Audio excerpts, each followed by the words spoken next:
Black Star Network is here. Hold no punches. A real revolutionary right now. Black power. Support this man, Black media. He makes sure that our stories are told.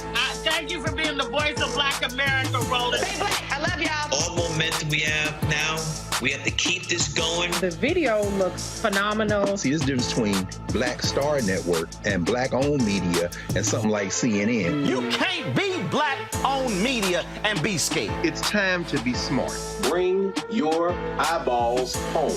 You dig?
Today is Thursday, October 26, 2023. Coming up on Roland Martin Unfiltered, streaming live on the Black Star Network. North Carolina's newly approved congressional maps by Republicans bring significant gains for the GOP, demolishing Democrats. We'll break down that particular map.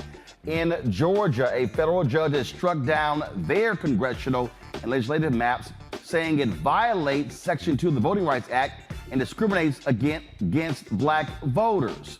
We'll talk to Cliff Albright, co-founder of Black Voters Matter. about that. In Louisiana, guess what? The judges there have said that the Attorney General Jeff Landry, they cannot move forward on getting rid of maps there that also discriminated against black folks that allowed the election of African Americans to the Supreme Court. What is about the Republicans in all of these areas? They hate black people. Mississippi, big gubernatorial race. It is heating up, being declared a toss-up. We'll talk with the head of the state Democratic Party about this matchup. Also, we continue paying tribute to Richard Roundtree. Today, we'll be hearing from Michael T. Williamson, Leon, also Ben Vereen, Richard Brooks, who was on Being Mary Jane. Folks, lots to talk about. It's time to bring the funk on Roland Martin Unfiltered on the Black Star Network. Let's go. He's got it. Whatever the biz, he's on it.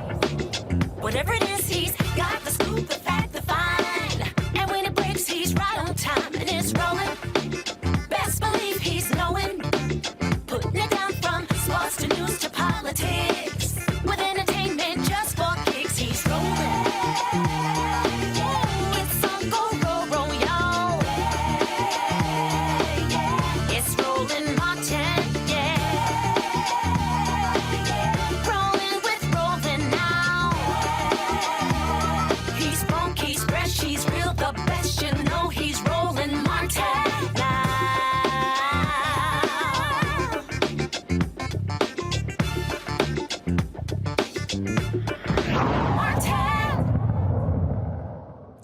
When the Republicans get power, they use it. North Carolina Republicans, who have been doing all they can to decimate black folks for the last couple of decades, approve new congressional and legislative maps that give them a huge advantage. Right now, there are 7 Democrats and 7 Republicans elected to the Congress from North Carolina.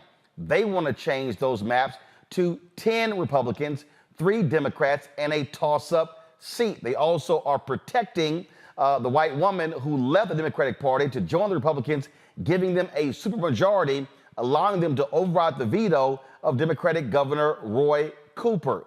Folks, we've been telling you this what happens, and now remember, Republicans now control the state Supreme Court 5-2, which means that conservative Supreme Court likely will allow this map to go through, whereas the previous Democratic control Supreme Court likely would not have allowed it to move forward.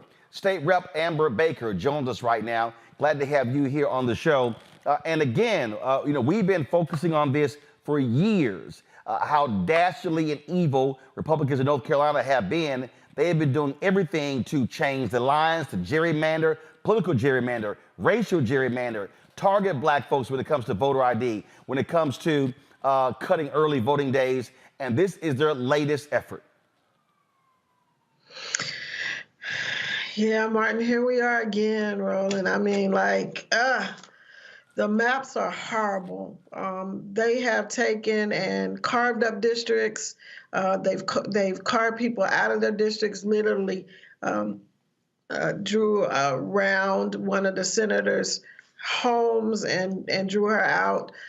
They've carved up the district to take the longest serving senator, Dan Blue, out of his district.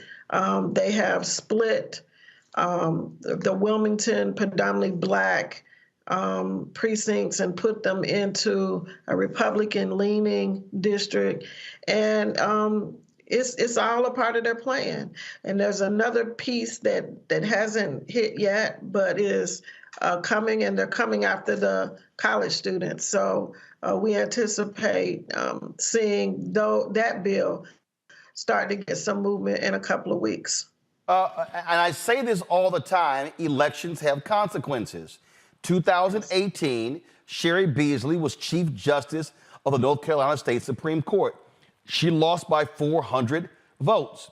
Had she won that race, Democrats would control the state Supreme Court 6-1. She lost, it went 4-3.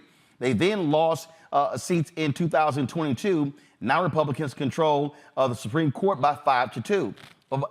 And I say this, and I'm not worried about in terms of white voters or anybody else. What I'm saying about black voters in North Carolina, if we turn out in our numbers, we stop Republicans from doing this type of evil?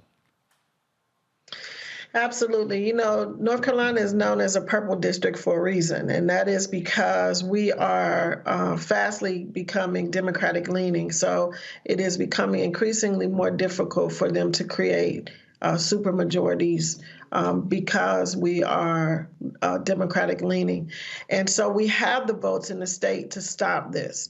But whether or not people are motivated to get out and vote is a different situation. But extremely important that we find a way to motivate and push people to the polls. And don't forget, we have the voter ID laws now. Yeah. And so we have to make sure that people understand that now they have to go to the polls with an ID to be able to vote. So here's what we're now faced with. The Supreme Court has already said they have no say-so on political gerrymandering. And so now, the only thing that could happen there in North Carolina, if various groups try to see if these maps, like we've seen today in Georgia, we've seen rulings in Louisiana, Alabama, Florida, Georgia as well. If the courts rule that this violates Section 2 of the Voting Rights Act, that's the only thing really left, the racial gerrymandering issue. But again, this state Supreme Court, look, when they took over in January, they took up 3 cases that were just voted upon and overturned those. They have no problem, changing decisions when they begin to have power. Absolutely not. That was the first thing that they did. And they forewarned us that if they were able to get the supermajority in both chambers, and I must remind people who maybe haven't been following this as closely, the supermajority in the Senate is by 2 votes, and the supermajority in the House is 1 vote. And so when we started this legislative session, we knew we had a slim margin, but we did have the ability to stop the vetoes until we had one of the defectors flip to the Republican side. So when we talk about the supermajority, we're not talking about some insurmountable number of seats to be able to stop this. One seat in the House, two seats in the Senate. And let's just be clear so people understand. In that all of these things that we're now seeing right now in North Carolina, in terms of these maps, in terms of overriding the governors, because of this woman right here, Trish Cotham, she flipped, and then with Republicans, how they protected her, they have basically flipped her district some 25 points to guarantee she doesn't, because she was in a very blue district. They changed the maps to help her retain her seat.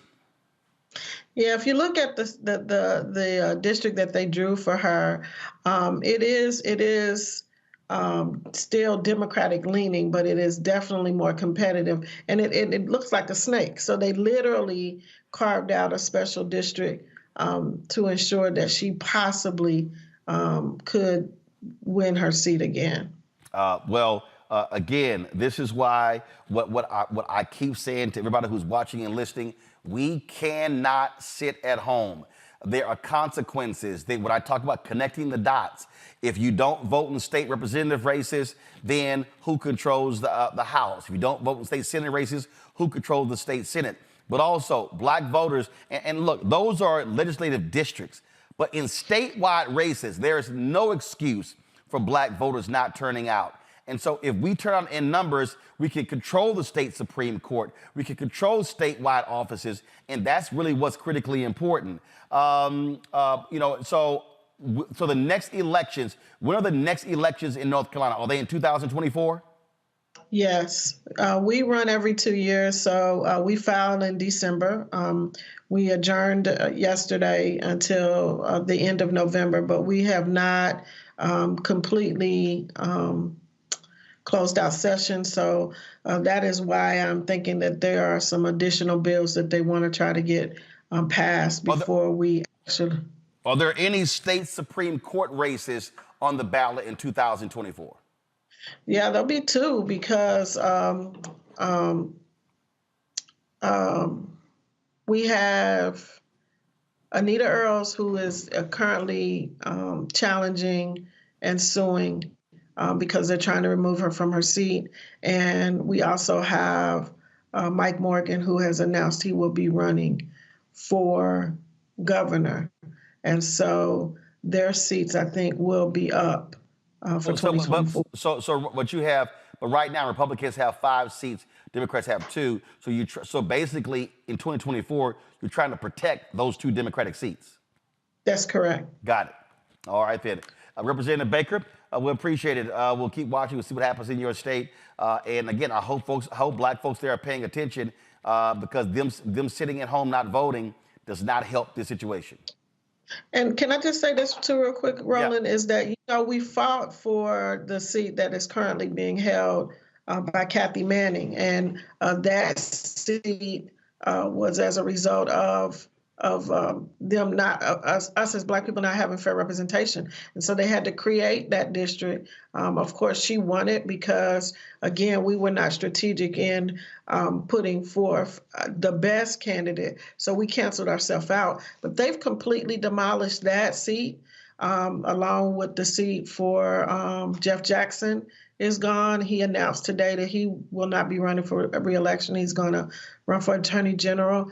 And there was one other seat, too, that they just completely carved up their district and did away with the district. But Kathy Manning's district is really important because that was a seat that should have been held by an African-American, and that district runs primarily through Greensboro. All right, then. All right, well, we'll keep our eyes on the Tar Heel State. We appreciate it. Thanks a lot. Thank you.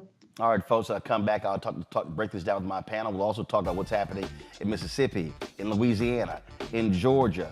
I keep telling y'all, okay, and I'm going to keep saying it until I'm blue in the face, until I'm red in the face, till I'm any other color but the color that I am. Black folks, those of us who sit at home and do not vote, this is why this is happening.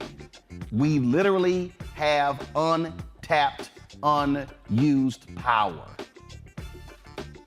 That's how we can stop them, is when we use the right to vote. You're watching Roland Martin Unfiltered on the Black Star Network.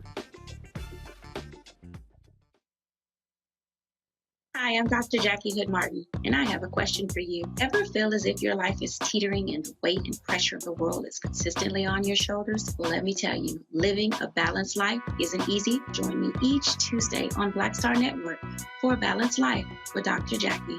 We'll laugh together, cry together, pull ourselves together, and cheer each other on. So join me for new shows each Tuesday on Black Star Network, A Balanced Life with Dr. Jackie.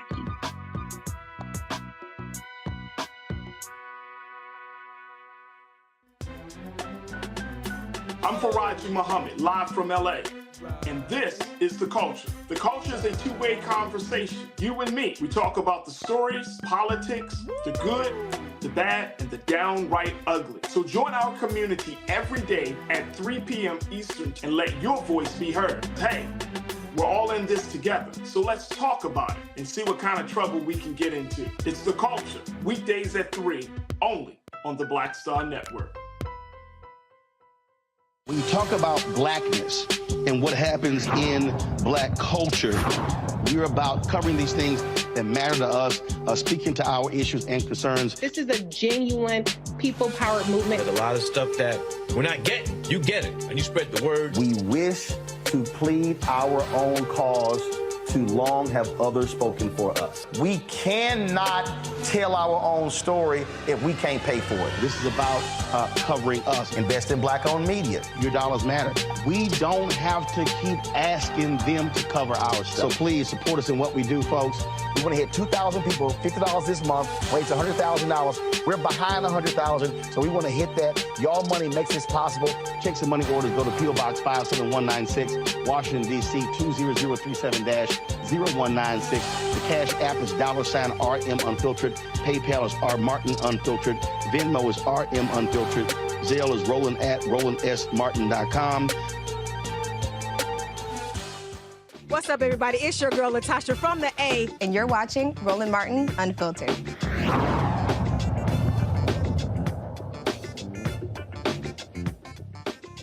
My pound, Dr. Greg Carr, Department of Afro-American Studies, Howard University out of D.C., Joe Richardson, civil rights attorney out of Los Angeles, Randy Bryant, DEI disruptor out of Washington, D.C.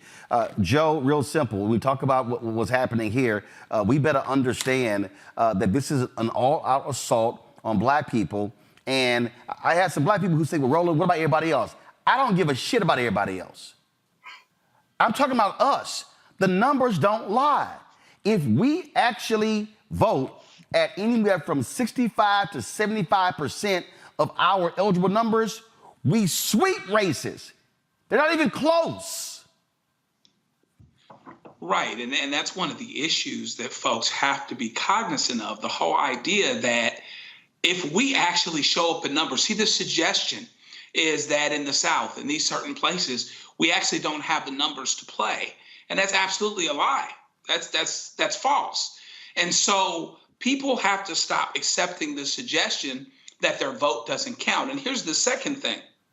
There's this irony in all these southern states that these demographic changes are going in our direction. They would make North Carolina more democratic. They would make a lot of these states and a lot of these areas more democratic. However, the drawing of the maps takes you into the other direction as if that's where the demographic is going. But no, actually the demographic, we're getting darker. We're getting blacker. We're getting more Latino. We're getting more minority, which by definition, particularly with black folks, is going to be more democratic. So how is it that we're getting more democratic demographically, but we're getting more Republican numerically in terms of who gets elected? So we really have to pay attention to that. And we have to go and vote with urgency. My concern is that 4 years ago, you had the urgency because you couldn't go to leave, go to the house, go to eat, go to do those things. A lot of times when we get caught up in our day-to-day thing and we're struggling, maybe we don't underscore the urgency, but actually that's what creates the urgency. And here's the whole deal, though. I don't want to hear. I don't want to hear bitching after the fact, Randy. I don't. Bottom line is this here: when you don't show up and then they get power, people are like, man, it's a damn shame what they did. Yes, because we didn't show up. Right. We didn't show up. And we need to be angry now. If we are paying attention, what they're doing is changing the rules. And you know, what democracy is that we are supposed to pick our leaders, right? But what they're doing with this gerrymandering is picking the voters. They're deciding who will win the election by changing who votes where so they can actually choose the voters. And we should be outraged by it. I mean, we should say and recognize that they're trying to take advantage of us, right? And by changing the rules, and then should be so fired up that we absolutely show up at the polls. Greg? No, I agree. I agree with Randy. I agree with Joe. I'm actually encouraged by this. I'm always encouraged when white nationalists press the pedal on their funky settler state because they're going to break it, Roland. I have to be very clear about this. We saw that this MAGA clown that they just gave the gavel to in the House of Representatives. This is actually we should encourage this type of extremism because ultimately there is no democracy in this country. There's never been democracy in this country. The only time we've made progress in this country is when we have faced an opponent that is so clear cut that we have to punch them in the face. These hillbillies in North Carolina are going to ruin themselves. And, maybe we will stop talking about Dwight Howard and Sexy Red and among the younger among us and the disaffected among us and understand this has a couple of things. This whole move to 10 to 14 representatives in Congress and getting rid of these districts. When you are living in a state, and this is why the guy running for governor of Mississippi is so important. When white people can't get health care, when white people have no benefits, when white people can't find a job, and they're going to look for someone to blame. And when they point at black people, we'd be like, no, those are your hillbilly friends, you see. Join us in this struggle or get run over.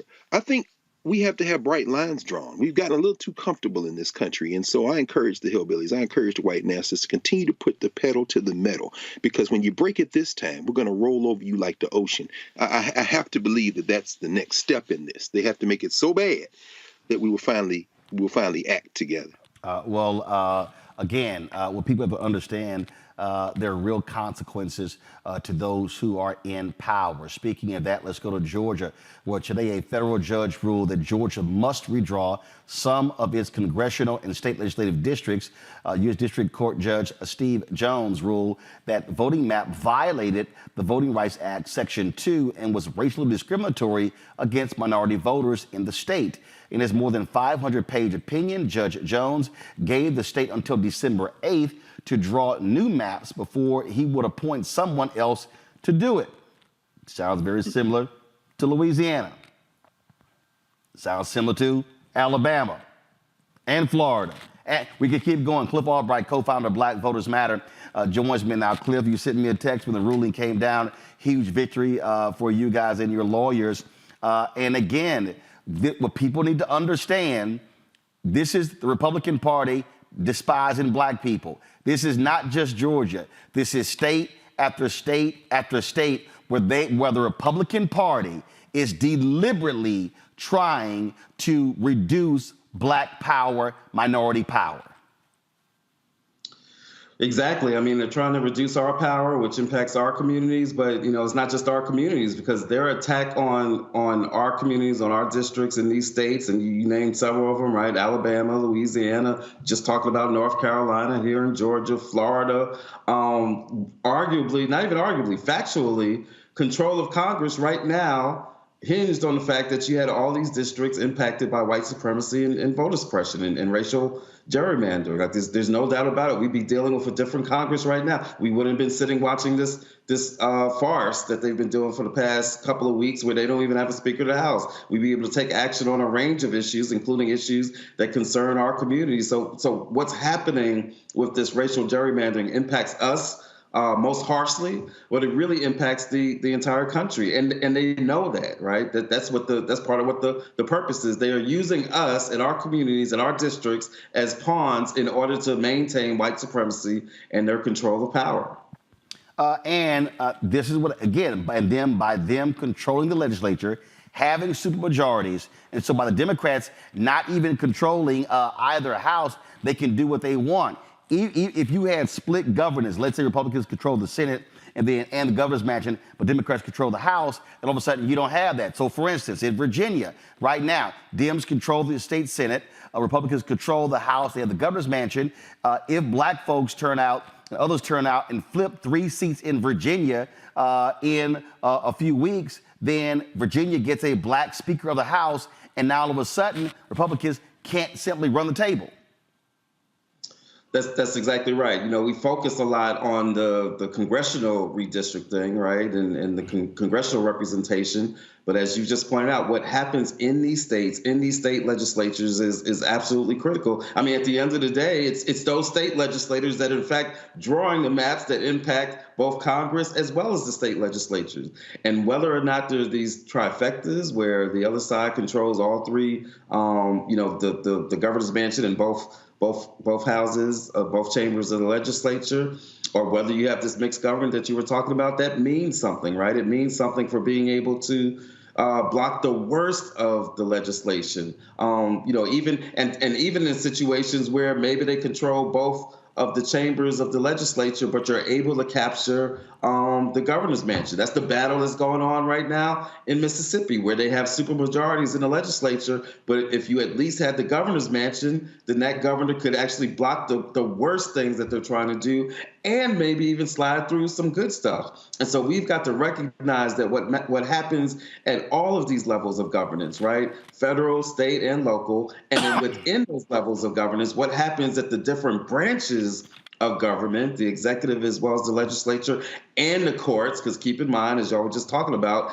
it's the control of the North Carolina Supreme Court, which switched recently, that has even enabled them to go back and undo previous decisions and open up the door for this racial gerrymandering. So we have got to be committed and focused on and raising awareness about all three of the branches about all levels of government, federal on down to municipal. That's the call that we have, right? That's the responsibility that we carry. We can't just pick and choose, like, I only care about top of the ticket, I only care about this. We've got to be engaged up and down the ballot, all the levels of governance, all three branches, in order to be able to control our political destinies and control all these issues that impact our jobs, our income, our health care, our education, and all of that. It depends on all of these levels of governance. And again, fighting the courts is one thing, but then folks then turning around and showing up is another. We're going to talk about that. We would discuss Mississippi up next. But here's a perfect example. Go to my iPad, Anthony. And so this here is the breakdown of voters in North Carolina. Okay, and so this is broken down, folks.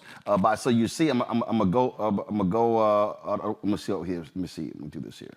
All right, I'm gonna go to. So as you see here, this is a perfect example. So these are all the counties. So on the far right, you see what the totals are. So you see 112,000 in, these are alphabetical order. Then you see 23,000 there, black voters. And you go to the next, let's say you go to the next large one, 16,081 total people. Black people make up 6,000 people in that county.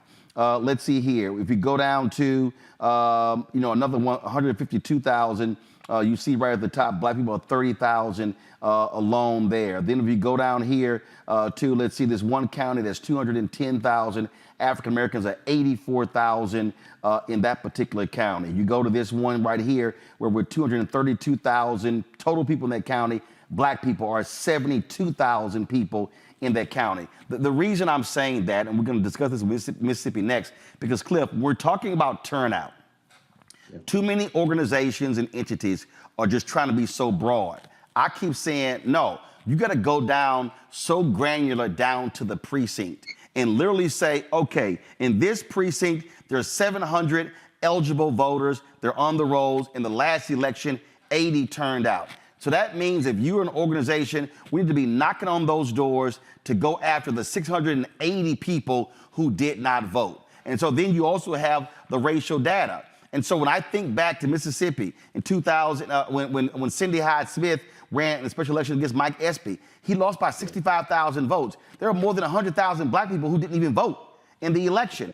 So Espy actually could have won. So we ain't talking about these poor white folks. We're talking about black folks as well.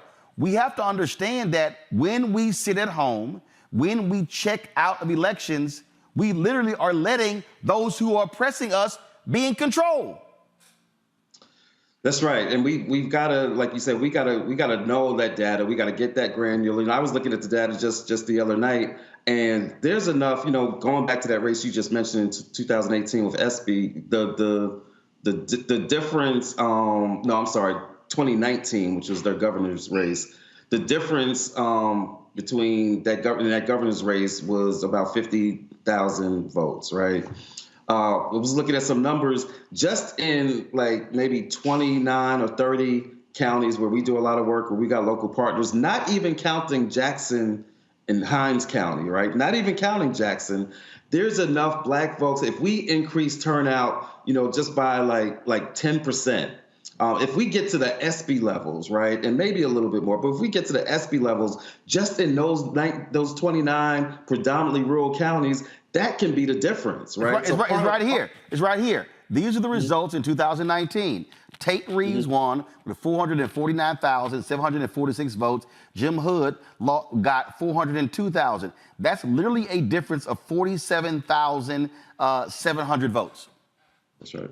That's exactly right. And so what we're looking at is forgetting what it is that white folks are going to do, right? And I happen to believe that there's going to be a slightly larger percentage of them that actually vote for things like healthcare and entering the grocery tax and some other stuff. But forgetting what they did just in our communities, right? Just in our counties. And again, not even just Jackson. Everybody and their mama going to be talking about Jackson. Everybody and their mama going to be talking about Hinds County, and for good reason, right? It's the capital. It's important. There's a lot of people there. But what we fail to recognize is there's about out of the 770,000 registered black voters in Mississippi, the vast majority of those are outside of Hinds County. When you ignore the Delta it's like you're ignoring a city and a county the size of Jackson and Hines. That's the power that's in those counties collectively. But when you only look at them as, oh, well, there's only 10,000 there, there's only 9,000, then it causes you to lose sight of the big picture. We've got to engage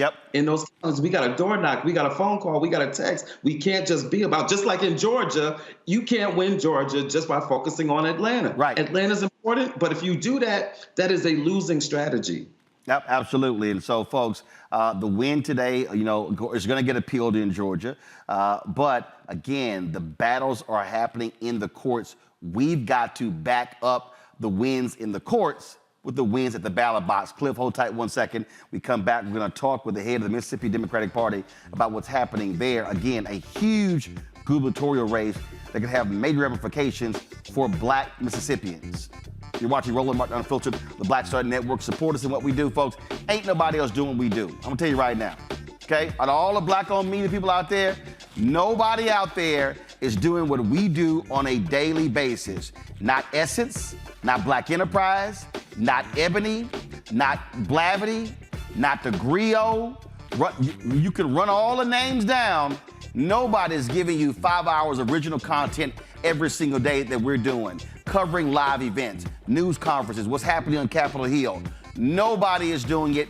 We are locked and loaded on African Americans on this show. And look, ain't just black people who watch, but we understand who our target audience is. And so we want you to support us in what we do. Your dollars are crucial. I'm out here kicking folks behind trying to get advertising dollars because they're not trying to spend money with us, political folks, or the general market. And so when you give to this show, you are helping to pay for staff and cameras and lighting and travel and all the things that make this network possible. And so send your check and money orders to P.O. Box 57196, Washington, D.C. 20037-0196. Cash App, $RM Unfiltered. PayPal, R Martin Unfiltered. Venmo is RM Unfiltered. Zelle, Roland at RolandSMartin.com. Roland at RolandMartinUnfiltered.com. We'll be right back.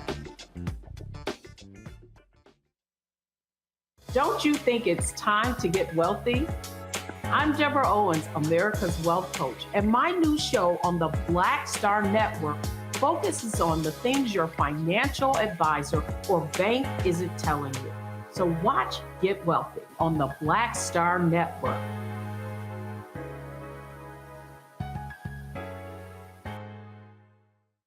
Pull up a chair, take your seat. The Black Tape with me, Dr. Greg Carr, here on the Black Star Network. Every week, we'll take a deeper dive into the world we're living in.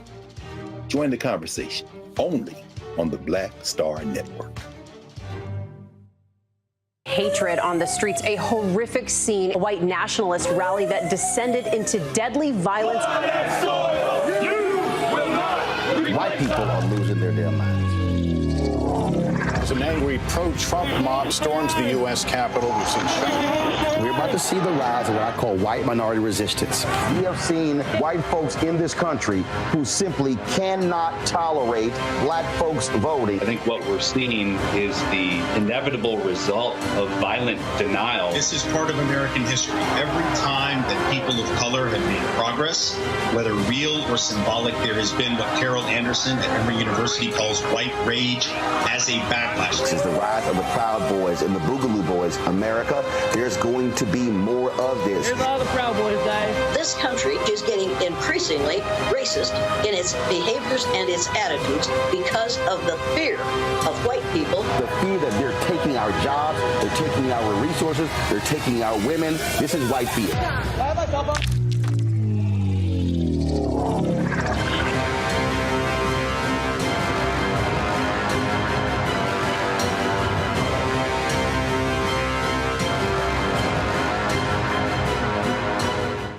Hello, I'm Paula J. Parker. Truly proud on the Proud Family, louder and prouder on Disney+. And you're watching Roland Martin Unfiltered.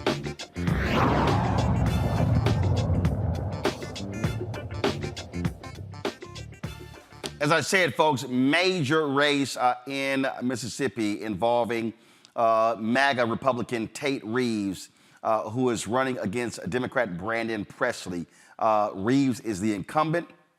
Presley is a conservative Democrat who believes in pro-life and says he has what it takes to to become the first candidate to unseat an incumbent governor in more than 20 years. Chuck Taylor is Mississippi's Democratic Party chair, joins us now from Jackson. Glad to have you on the show. Folks are watching this race. A lot of money is pouring in as well, and polls show it is a very tight race. And I think Larry Sabato's group called this a toss-up. Yes, in fact, the polls are showing us at a dead even heat. First of all, thank you for allowing me to come on this show and talk about these issues. In Mississippi, we are at critical mass here. We have a wonderful candidate, Brandon Martin, who actually is dollar for dollar just about at a match. So money is not necessarily the biggest issue. We have to make sure that we are letting folks know what's at stake. And the number one subject is Medicaid expansion. Mr. Martin, as you know, we are probably the sickest and the poorest state in the union. And these failed policies, these murder policies that Governor Reeves is steadily pushing down our throats has to come to an end. And our answer is Brandon Presley. I have long said that, and I said this to President Obama, I've said it to others, that when we were talking about the Affordable Care Act, I said they need to go to the brokest, sickest, whitest, reddest places in the country and say, this is for you. Well, the reality is Mississippi is one of the brokest, sickest, whitest, reddest places. And the reality is a lot of white folks there who are poor are dying because of the lack of Medicaid expansion. It was Mississippi. That Dobbs case that overturned Roe v. Wade came out of Mississippi. And I said, and I saw a report in the aftermath that Mississippi expected some 5,000 children to be born in that state post the Dobbs decision, and they don't have the infrastructure to even birth and handle those 5,000 children. And so when you look at where Tate Reeves is, who has spent more time being focused on trying to hook up Brett Favre as opposed to trying to help people who need help, I would hope not only African Americans, but white folks in Mississippi realize it's time for a change, and it ain't Tate Reeves. Yeah, this is an unfavorable governor. He's probably behind more than 70% with his own Republican Party as far as likability. But we know that that Republicans oftentimes vote in blocks, no matter what candidate they have first. But let's talk about this Medicaid expansion. Mississippi is losing over $1 billion a year because of not accepting Obamacare. Let's just call it what it is. Medicaid expansion. This is the rejection of Obamacare, which is actually killing poor whites, poor blacks, and also, too, with a $7.25 minimum wage, which actually somewhere around 50% of our population are considered poor and low wealth. This can benefit the vast majority of Mississippians overnight by lifting us out of poverty and also making us healthier. But this governor's out of touch. He's out of touch. And in fact, he's only championing policies that that only the 1% can understand. So we have made an assertive effort to make sure that we're attacking his policies and attacking the man himself. Our slogan here is too little, too Tate, and that's going to change November 7th. One of the things that's also big there is the grocery tax. Mississippi has the highest in the country there. Folks want to see that cut. And what's interesting is that all of a sudden, so Presley has been talking about that for quite some time, but and Medicaid expansion. Now all of a sudden, Tate Reeves, watching those poll numbers, has now gotten religion. Go to my iPad there, and it says that cutting the grocery tax in Mississippi is bigger than cutting the income tax. So explain to people who don't understand grocery tax in Mississippi. Well, sure. Actually, this is probably one of the highest things you can actually afford here in Mississippi, one of the poorest states. He vows to slash the grocery tax. And listen, I'm also a state legislator. I cover District 38, which covers Tippecanoe County, Clan Lowndes, North Mississippi. And I can tell you from my district, on a very personal level, that a lot of folks, when they look in their refrigerator, is pretty bare these days. It's over 7%. For grocery tax, and we're afraid of that is actually climbing higher and higher. But as far as the state income tax, economists all over our state said that we would be better off if we did nothing. be better off. But approving this state income tax is going to leave us more vulnerable and to deplete the surplus of money that actually came from the federal government, our Democratic federal government, that our Republicans are saying that they are fiscally responsible for handling. That is one of the biggest farce you can ever hear. It was a gift given by Democrats that is being poorly used and misspent and squandered by a Republican candidate, Tate Reeves. I'm gonna bring Cliff Albright back in here, also my panel, Joe, Randy, and Greg. And one of the things that Cliff was just talking about is getting to rural Mississippi. Yes. How are y'all doing that, getting to those small towns, especially where a lot of black people are, to let them know that their vote can make a difference, and in the blackest state in the union, you could actually see a change and break the Republican lockhole on the governor's mansion? Sure. Well, you know, it's very simple. Grassroots is what Democrats have to do. We have to return back to the county level, dealing with our county chairs, and also do civic engagement, so folks understand that we have not been in control in the last 15, 20 years. We have not, as Democrats. But we are making sure that we're willing to organize around the policies that we believe in, such as minimum wage increases, such as health care, and make it personal to everyone out there, to our very poor and low wealth individuals who could be our largest voting bloc. We got to engage them, and we need to do it now. We have to do it now. I've been on the job for about 100 days now. And in that period of time, that's exactly where we started. Not from the top down, from the bottom up. And we're pressing every day to make sure that we're reaching people in the furthest parts of the state to understand, so they can understand that their votes does count and it does matter, especially in this election. Cliff? Yeah, no, I agree completely, right? To reach those folks, you need a couple of things. You need a winning issue and a winning message that you can communicate, right? And so talking about the realities of this grocery tax, which everybody feels when they go shopping, talking about the reality of Medicaid expansion, especially in rural areas. We've seen, and I'm sure Representative Taylor can talk about the exact number of hospitals that have already closed, particularly in rural areas like the Delta, the number of hospitals in Mississippi that are on the brink, right? A study was done showing that Mississippi's whole healthcare system is on the brink of falling apart and more closings. Talking about that in some real ways, talking to people about the fact that if you call for an ambulance, you might have to drive for an hour to actually get to, the hospital that you're trying to get to because there have been all these closures. So having those conversations, you got to have the message, right? But you also got to, even with a good message, the message ain't good if you don't actually talk to people, right? And so you got to be able to take that message to people, whether that's at the door, on the phones, by text, whatever you got to do with the blackest bus in America driving through. We just had our bus in the Delta just this past weekend. In fact, the bus got chased out of Cleveland, Mississippi. That's another story. We'll tell you about that in a minute. The police came up to us at a high school football game and told them they had to move the bus, even though we were legally parked. But that's another story. We'll do that on another show. But the point is that you got to have those conversations with people. So you got to have the issue, you got to have the message, but you also got to have the resources to be able to get out there and have the conversations with people. And our experience shows us that when we do that, right, when we make people feel like that we got power, when we make people feel like that this is something that we got the power to actually get done, and when we throw a little joy and culture and humor into that, right, Representative was just talking about, too little, too Tate.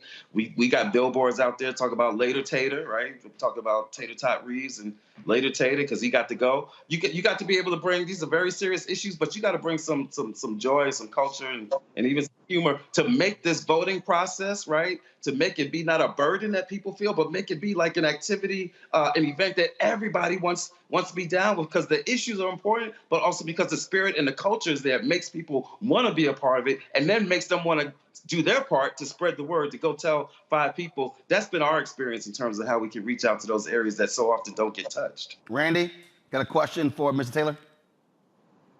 What I'm wondering is how are you reaching out to like leaders that the hidden leaders, all of us, when we have small neighborhoods, especially in rural areas, sometimes it could be like the little small store owner on the corner, or the person who sells little ices during the summer. And those are the people that we need to touch, and not just the traditional people, just the preachers that we go out to. Has there been outreach to those hidden leaders that we have in small towns? Yeah, wonderful question, and actually, we're working on that as we speak. Like I said, only been in the spot for about 100 days now, which is no excuse. But here's the real situation. Not only are we trying to grow the party to attract folks back to the party, but we're also trying to make sure that local leaders understand that they are the key components to our success. If I could just expound very quickly on the subject matter of the hospital closings. We're in a situation right now that St. Dominic's right here in Jackson, Mississippi, had just let go of 150 folks. North Mississippi Medical in Tupelo let go of 100 folks. KPCS is actually shutting down as we speak, and Greenwood, LaFlora has been up for lease twice in 2 years. So a bee sting in the state of Mississippi can end your life, because your next closest hospital may be over 45 minutes away. So if you have asthma, you get stung by a bee, which results in anaphylactic shock, you can actually end your life. But to make this subject matter personal, we have the highest rate of diabetes, some of the highest rates of breast cancer, the highest rates of infant mortality, especially among Black folks, and also maternal mortality when it comes to our Black women. So Black folks out there, I need you to listen up very clearly that your health is at risk if you're living in the state of Mississippi under this current government.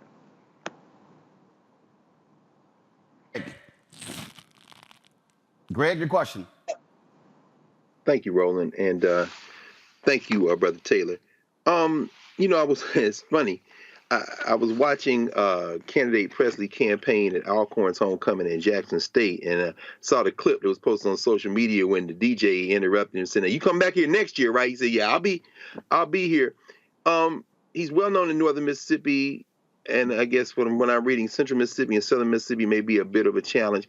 In a state that's 40% Black, how important has his campaign strategy been to not try to chase some of these, perhaps these invisible white voters, but to really lean hard into really engaging the Black community? I found his interaction terribly effective, but I know it from 1,000 miles away. So how important has his campaign strategy been in this work? Brother, this is probably the missing piece. We've had other candidates run in the past, and they've been looking for this elusive unicorn. That's what I call it, that 15% crossover.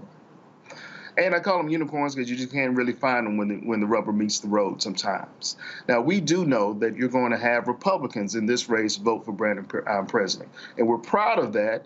But the real issue is simply this. Once we talk about Black voters, we know that he put in over $2.5 million in Black turnout. That's unprecedented, especially with the type of divisive policies that we've had in the state. So $2.5 million going to turn out the Black vote. He's just about been on, if I'm not mistaken, on every HBCU campus, driving out the vote and let young Black folks know where they stand in his government and with his policies. But it is critical that you tap into that 40% Black vote. Ladies and gentlemen, I purport to you simply this: without Black folks, without our base turning out, all of these Democratic campaigns are in the toilet. So we have to engage Black folks at every level and make sure that not only they're engaged as far as just from the voting standpoint, but also from a participatory standpoint, where we know that our messaging, that our words carry weight. And we believe that we have a candidate that actually is listening and showing that through action, and that he'll continue to do that once elected. Before I go to Joe, I got to get your thoughts on Tate Reeves trashing the endorsement of Brandon Presley by Morgan Freeman by calling him an out-of-touch Hollywood liberal when he lives in Mississippi. Mm-hmm. Yeah, Leland, Mississippi. Morgan Freeman is one of our greatest success stories to come out of the state of Mississippi. An icon, an actor that everyone knows. He's timeless, he's ageless, but because he endorsed Tate Reeves, all of a sudden now he is vilified. And that is the same type of Trump politics and the same type of politics that our Republicans in the state of Mississippi has used for a very long time. Anytime that they support us, they make sure that they crucify them. But nowhere in the world could anyone look at his record and say that Tate Reeves has been supportive of minorities, period. And I think that actually resonates very well with Black folks, because we know that sincerely that through his policies. And listen, Mr. Martin, you've covered House Bill 1020. You've covered his divisive politics. You've covered the Jackson water crisis and things of that nature. And you understand very clearly that this sitting governor does not care. He's very concerned about, and listen, if I could just say this very quickly, we have 122 members of the House of Representatives, but actually people think we have 123, that 123rd being Alec. And we know that Alec is writing more policies here in the state of Mississippi than any Republican legislator. Democrats rate their policies because they get them from local folks in their own communities, and these policies, a lot of times, don't even see the light of day. So we have to change from a legislative perspective and also from a leadership perspective of what Mississippians can do and will do with the right leadership. Joe, go right ahead. Brother Taylor, how empowering is it, and is the message really getting out to those in Mississippi that they can really take ownership and really get in the driver's seat as it pertains to what happened with this Dobbs decision to the country, but through and to them? How well is that resonating with people, and how can those of us that are outside of the state be helpful? Well, the Dobbs decision, to be quite frank, I don't know if it polls. Everyone looks at national polls. It's not polling very, very high. But what we do know that's polls very high is the rural hospital closings, expansion of Medicaid, fully funding public education. And public education is a real huge issue here, because we know that it's only been done twice in the entire history of public education inside of Mississippi. And in fact, there are talks of moving the goalposts to justify what's been underfunded for all of these years, to move the goalposts to make sure that these numbers support that the monies that's been given to it is justified. This is not how you lead. This is not how you govern. And again, we do know that the meat and potato issues, Democrats own those issues. They only start catching our Republican counterparts' ears once their polling numbers go askew that they have to start listening. But again, too little, too late. This is Presley posted this here when he visited the Alcorn State Homecoming. Committed to funding our HBCUs so folks can get the best education right here in Mississippi. And as governor, I'll be back at our HBCUs every year. That's a promise. To your recollection, when's the last time Tate Reeves visited HBCUs in Mississippi? Well, I don't know of any particular time that he's visited. I know that when Deion Sanders was here and Jackson State was in every news cycle in the country, that he made attempts. And I think that the faculty said, listen, this may not be the party you need to come to. So I'm sure that's probably juxtaposed to whatever Tate Reeves wanted to hear. But we know that he ain't welcome at the tailgate, brother. All right, then, Jack Taylor, I certainly appreciate it, man. Thanks a lot. Look, it's going to be a dogfight. And again, I hope our folks really turn out, because that's what it boils down to, turnout. One more thing, if I can say very quickly. Listen, if for folks out there who want to help out Mississippi and want to chip in, please go to MississippiDemocrats.org and donate. Listen, we need all the support we can. Even in the last few days of this election, we can make a hell of a push if we do it right now. All right, then. We appreciate it. Thanks a lot. All right. Cliff Albright, we appreciate you. Thanks a lot as well. All right. All right, folks. We come back more on Roland Martin Unfiltered on the Black Star Network. Lots to break down. You know, they got a hardcore right-wing, MAGA, soft-spoken, genteel guy who's Speaker of the House. Damn that. We look at exactly what the record says. We'll talk about that next as well. You're watching Roland Martin Unfiltered on the Black Star Network. Back in a moment. I'm Dee Barnes, and next on The Frequency, we talk to award-winning screenwriter and director Chanel Dupree about her film, You Think You've Grown, the adultification of young Black girls. This is a conversation that all women can relate to. This woman was like, oh my God, you know, I went through this when I was a kid. She wore something, it was a maxi dress, but the way it fit on her body, this female teacher thought that she looked too grown and spun her around in front of a male teacher and said, do you think she looks grown, right? Oh my God. So that's next time on The Frequency on the Black Star Network.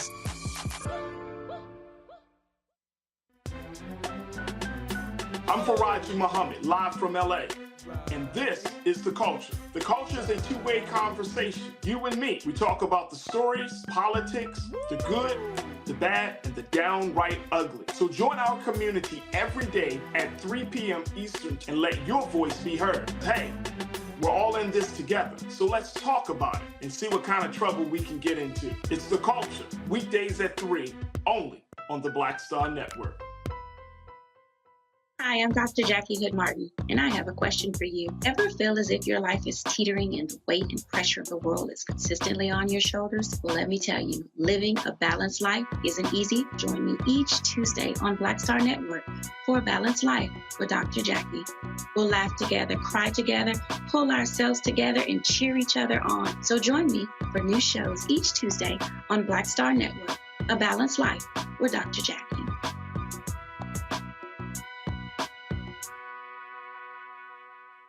Pull up a chair, take your seat. The Black Tape with me, Dr. Greg Carr, here on the Black Star Network. Every week, we'll take a deeper dive into the world we're living in. Join the conversation only on the Black Star Network. Me, Sherry Shepard, and you know what you're watching, Roland Martin, Unfiltered.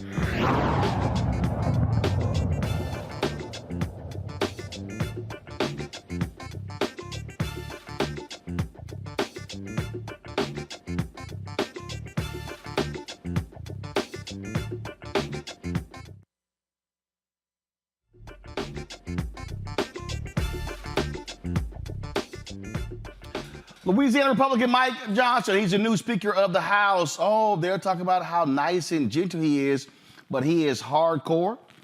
He is hardcore MAGA. He was an election denier, a leader in that front. He is anti-LGBTQ. He is a Christian fundamentalist. He is someone who, again, comes off as a nice guy, but the reality is he is no different than Jim Jordan, Marjorie Taylor Greene, and the rest of them. And that's really what, you know, Greg, what they're trying to do is sort of like with Mike Pence, to come across as genteel, calm, nice demeanor, love talking about his faith. But the reality is he is someone who is not going to be on the side of Black people. No, he's not, Roland. And, you know, and just connecting this to the string of voting rights conversations that are being held down. And, of course, we're going to see this North Carolina grab end up in the courts. John Roberts, remember when John Roberts was appointed to the court? He was not a known quantity either. And like this Mike Johnson, a kind of pedestrian name, white man, and he has wreaked havoc on the federal courts. But you see now they've begun to pump the brakes at the Supreme Court. Certainly the Alabama decision, the Milligan decision, kind of paved the way for what we're seeing now with the conversation in Georgia, the rulings now in Georgia, and so forth. And I think North Carolina may go that way ultimately. I'm putting that in context of what's going on with the legislative branch. Mike Johnson is a hardcore, as you say, MAGA. He is much worse than Jim Jordan, because unlike Jim Jordan, this guy is a constitutional lawyer. He wrote a long brief trying to justify legally overturning the election of 2020. He was, and he has been named, he kind of characterized as the architect of that work. And in the election of 2024, no doubt he would attempt to steal that election as well. I'm saying all that as a prelude to this. The Matt Gaetz wing of the White Nationalist Party, the Republican Party, is triumphant. They got everything they wanted. This is Jim Jordan with a coat and tie and a law degree who he actually practices and uses. Mike Johnson is straight out of the 19th century. He's straight out of The Handmaid's Tale. And at a time when the federal courts, at least the Supreme Court, seems to realize that this thing they broke beginning with Citizens United that is now spun almost out of control, they're trying to put it back together. This legislature is now going for complete broke. Mike Johnson looks good today, but Roland, as you know, and as you know better than most, wait until he has to try to pass something through that Congress. And that's when we're going to see the same thing we saw with Mike McCarthy, because there are no moderates in the White Nationalist Party at this point. They are all as a block. But you're going to see when Mike Johnson has to step up that way, you're going to see the true Mike Johnson. Very simple, Randy. Don't let the smooth talk fool you. Yeah, you know, something I say to people all the time is racists can be very polite. Racism could even come off politely. So don't be fooled just because he's not walking around with overalls, you know, chewing on a corn husk, saying the N-word, right? Like, this is a slick man who believes that women are only for breeding, and that the world should be run by white, heterosexual Christian men, period. And that's who he's for, and that's what he has always been clear. That's who he's for. That is who he's going to protect, and everything he does is going to be in their favor. So it's people should be scared, right? Because this is, like, you know, this is a sheep in wolf's clothing, or a wolf in sheep's clothing, rather. Joe, he got questioned by a reporter. Go to my iPad, got questioned by a reporter about him trying to overthrow the election. And you should listen to the woman to his left tell the reporter to shut up. Mr. Johnson, you helped lead the efforts to overturn the 2020 election results. Will you Oh, God. Next question. Next question. Joe, he shook his head. They all said no, but he did. Yeah, I mean, he absolutely did. And so here's going to be another guy. He's going to fly under the radar for a minute. He'll get a little bit of a honeymoon. There's a question as to whether or not the Republicans will give him a little bit more deference, because he's basically, to get the budget passed, he's going to have to do the same thing that McCarthy was getting ready to do, or didn't want to do. But eventually, these chickens will come home to roost, and there will be a problem with the MAGA wing, or he goes along with the MAGA wing, the government shuts down, et cetera, et cetera, et cetera. He's less experienced, however, has never chaired a committee, et cetera, doesn't necessarily know a lot about that gig. And I think that if the Democrats play it the right way, we have to go through some changes in the meantime. We play it the right way. I think that it gives us a very good chance of having Hakeem Jeffries in 2024. And before I go to my break and bring up my next guest, Michael T., just here, this is what he actually said in a hearing regarding Roe v. Wade. Roe v. Wade gave constitutional cover to the elective killing of unborn children in America, period. You think about the implications of that on the economy. We're all struggling here to cover the bases of Social Security and Medicare and Medicaid and all the rest. If we had all those able-bodied workers in the economy, we wouldn't be going upside down and toppling over like this. Listen, the gentleman, I will not yield. I will not. Roe was a terrible corruption of America's constitutional jurisprudence. Roe v. Wade gave constitutional cover to the elective those able-bodied people. Right, but this is the same party that wants to cut funding to feed people, does not want to do Medicaid expansion, didn't want health care. So it's amazing. How are you going to support them? Oh, that's right. That ain't what you do. All right, folks, got to go to a break. We come back, part 2 of our salute to Richard Roundtree. Got some great guests coming up to share their thoughts and reflections about the OG himself. That's next on Roland Martin Unfiltered on the Black Star Network. I'm Dee Barnes, and next on The Frequency, we talk to award-winning screenwriter and director Chanel Dupree about her film, You Think You've Grown, the adultification of young Black girls. This is a conversation that all women can relate to. This woman was like, oh my God, you know, I went through this when I was a kid. She wore something, it was a maxi dress, but the way it fit on her body, this female teacher thought that she looked too grown and spun her around in front of a male teacher and said, do you think she looks grown, right? Oh my God. So that's next time on The Frequency on the Black Star Network. Pull up a chair, take your seat at the Black Table with me, Dr. Greg Carr, here on the Black Star Network. Every week, we'll take a deeper dive into the world we're living in. Join the conversation only on the Black Star Network. Hi, I'm Dr. Jackie Hood Martin, and I have a question for you. Ever feel as if your life is teetering and the weight and pressure of the world is consistently on your shoulders? Well, let me tell you, living a balanced life isn't easy. Join me each Tuesday on Black Star Network for A Balanced Life with Dr. Jackie. We'll laugh together, cry together, pull ourselves together, and cheer each other on. So join me for new shows each Tuesday on Black Star Network, A Balanced Life with Dr. Jackie.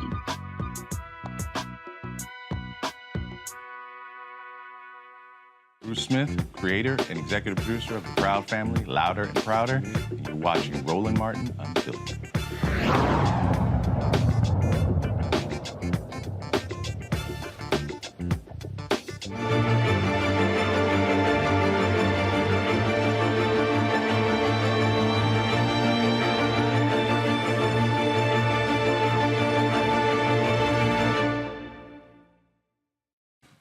Many folks still sharing their remembrances of Richard Roundtree, the towering actor we lost at the age of 81 just a couple days ago due to pancreatic cancer. He, of course, best known for playing John Shaft, but he did so much more than that, appeared in many more movies and TV shows, and he absolutely was a beacon for a whole host, two generations of black male actors. One of them, Michael T. Williamson, who joins us right now. Brother, glad to have you here on Roland Martin Unfiltered. When we text the day we got the news, you talked about just how huge he was in your life. Yeah, that's true. Good to see you, Roland. Greetings to your audience as well. It's a little tough for me because Tree was one of my big brothers. There's a lot of the giants have been just Dr. Bernie Casey's gone, Sidney Poitier is gone, and it just, Jim Brown, Jim's transition. And these are the guys I learned from, but Richard they were all so unique. The thing about Richard, it's like Jim got on me the first time I met him. Jim really checked me real hard on a set because he said, stop smiling so goddamn much. And it shocked me because I was in such a good mood, man. I needed a check. I'm working. Everybody's being nice to me. He told me, stop doing all that grinning, right? And then I remember sharing that with Tree. And Tree started laughing. He said, man, don't pay no attention to Jim. He's looking out for you, but he's just got a different way. Tree was elegance. He was fun. He was dangerous. He was everything that a movie star is. I mean, he was the biggest thing cooking, man. He was just a phenomenal human being, but he was a badass, but he was a gentleman at the same time. He was all that stuff at the very same time. Very unique individual, very unique man. Do you think he really understood how black folks felt about him and what that character just meant, especially to brothers? Yeah, he did. Roundtree knew it was an honor, but it was a responsibility. Like Sidney would say, Mr. Poitier would say,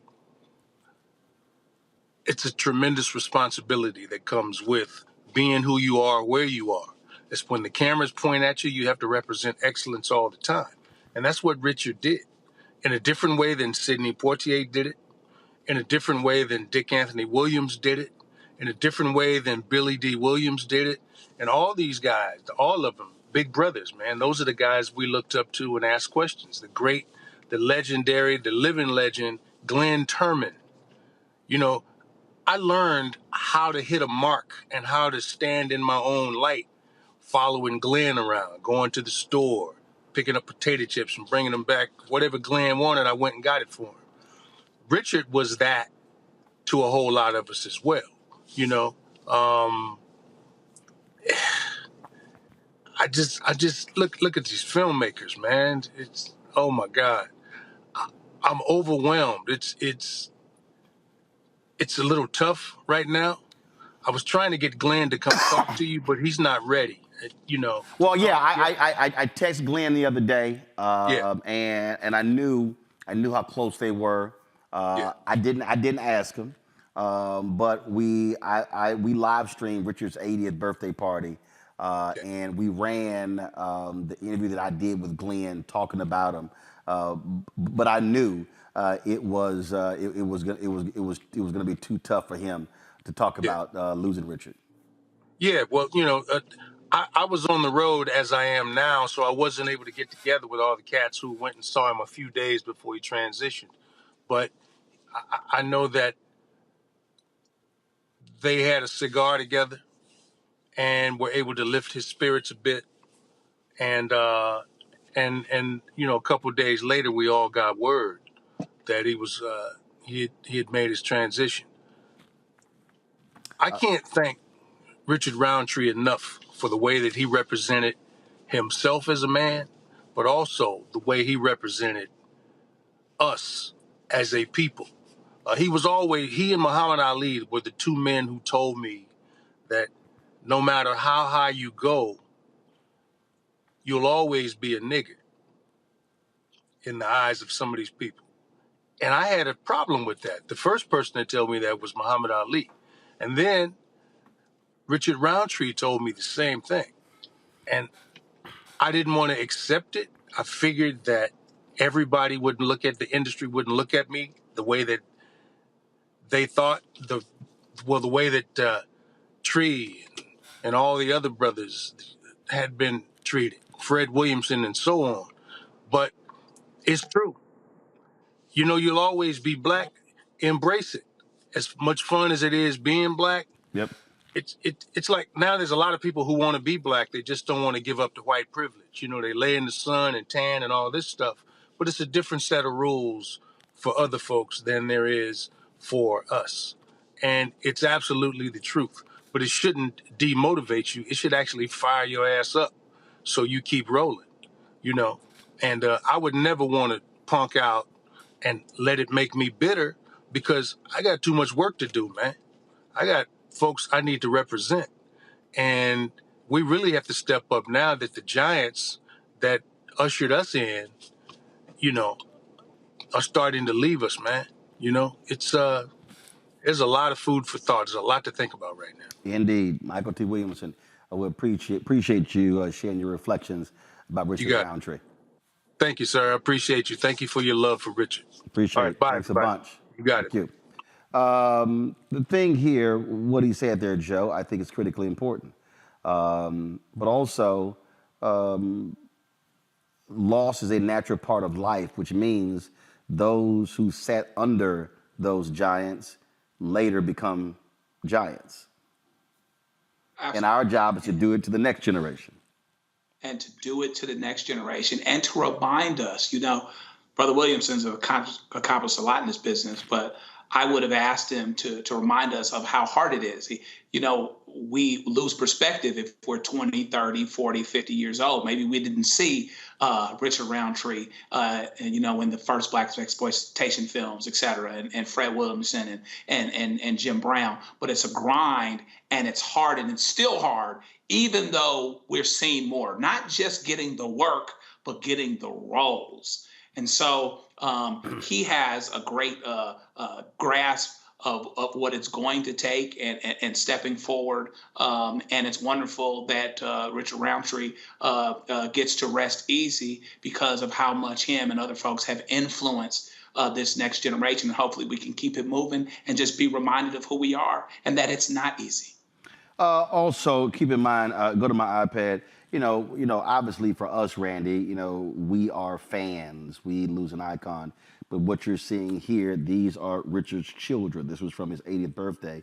And for them, they've lost a father. They've lost a grandfather. I had an opportunity to chat with one of them earlier today. I mean, you know, they are grieving. This was the patriarch. And so, again, he played the patriarch on a lot of different shows, but for him, he was a patriarch in real life. Think about his family, because even now that he has transitioned, they are having to share this grieving period with us. right? Because he meant something to us. And we do have to remember that, of course, their grief is much deeper. But at the same time, I'm sure they're very aware that the entire country, I mean, the world feels the loss of him already. You know, he was bigger than a man. Right, he was an icon, and he represented so much. He was just cool, right? Just cool, and it was. I think it had to be powerful. I'm sure for Black men to see him and to see him be a hero. And sometimes when it feels like you're being beaten up all the time, to see where there's a Black man who's not. But let me just also speak for the ladies. I mean, this is a beautiful Black man. Till the end, just beautiful Black man, and we enjoyed seeing that as well. It's interesting. We were just playing some video there from the premiere of Shaft, and I mean, while we were just sitting here, Greg, I completely forgot that we were at the American Black Film Festival on the red carpet for that, and I was sitting there, I was like, hold on, let me pull this up. And so go to my iPad because hold on one second. I'm switching iPad. So hold on, don't go yet. I forgot that as I was talking to Jesse T. Usher, Mr. Smooth himself stepped on up. Now you can take it. Hold on one second. We should have it in a second. You did the right thing. The pink linen is a good look on you. Although the ascot is your classic. Right. But so I'm going to bring it back out. Because, see, I sat it down because folks were expecting it. And I can't have folk expecting. You're absolutely right about that. You got to shake them up sometimes. I hit them with the African stuff at Essence Fest last year. They lost their mind. They ain't know what to do. Don't buy it. So, baby, what's going on? My man Richard Roundtree. Is he a worthy heir to the Shaft mantle? Wow. Yes. Wow. He's got the last baton. He's got the last leg. It's on him. Now I got to ask you this here, because somebody will be 77 next month. Yet when he walked into the room, all the women will still. I mean, does it make you feel a little inadequate when you like? Heck no. This is Shaft right here. This is the original Shaft. Absolutely not.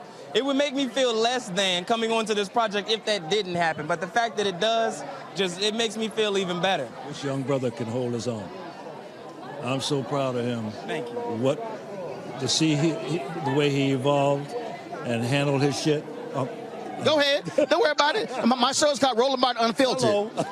We can cuss. I own it. Perfect. To see him handle his stuff and his transition was a beautiful thing to watch. And my son overseeing what he was doing, and then the two of them learning from each other from different points of view, the millennial and old school, and I just sat back and watched.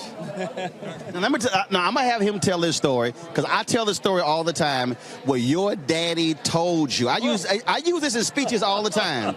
Because you used to be bothered with people calling you John Shaft, and your daddy had to let you know something. Tell everybody what your daddy told you. He says, son, a lot of people leave this earth not being known for nothing. Shut up. Sounds about right. Sounds like something my dad would have said. And ever since then, you've embraced John Shaft. Indeed, yeah. There are days when I get a little full of myself, but the bottom line is, at this point in the game, and I'm gainfully employed, and this guy has legs, and my sister is standing over there with my niece, and she says, "Hey, Johnny Roundtree." Oh, all right. It's all good. Now, Father's Day is this Sunday. Hello. And I want both of y'all to speak about this. Shaft, for me, has always been about Black manhood. Cool, confident, smart, sophisticated, sexy. And that image is important to have that kind of brother on the big screen. Absolutely. No, 100%. I agree with you. You know, when we talk about Black excellence, we talk about manhood, we talk about father figure, questionable, but at the same time, this film clears all that up. And what you get to see is the three generations of that same character come together and find common ground and create a man in this new generation of millennials. Kind of teach him what it means to hold that level of respect and community. You know what I mean? Which is something that we can argue is missing in today's young men. So it's nice to see the older gentlemen come in and clarify that and teach him that there's something that you need to take from the generations before you. I think he pretty much said it. The difference, what I would add to it is where we come from and all the history and being a man and passing that on to the younger generation. And there is no one, to my knowledge, that can pass that on better than Sam. You feel me? All right. Richard Roundtree. Always good seeing you, baby. You my man. Pleasure to see you. Yes, sir. Yes, sir. Yes, sir. I know we're going to hit some spot again this time. Yo, wherever you want to go, man. Wow. Yeah, I completely forgot about that. Totally forgot about that. Hold on one second. I'm going to go to a break. We're going to come back. I'm definitely going to get Joe's comment, Griz's comment. Miguel Nunez is up next, bottom of the hour. Leon is going to be joining us, but also Mark Curry is going to be joining us, where he said, I personally picked Richard Roundtree to play my daddy on Hanging with Mr. Cooper. Folks, you're watching in retrospective. Celebrate the life and legacy of Richard Roundtree, now an ancestor at the age of 81, right here on Roland Martin Unfiltered on the Black Star Network.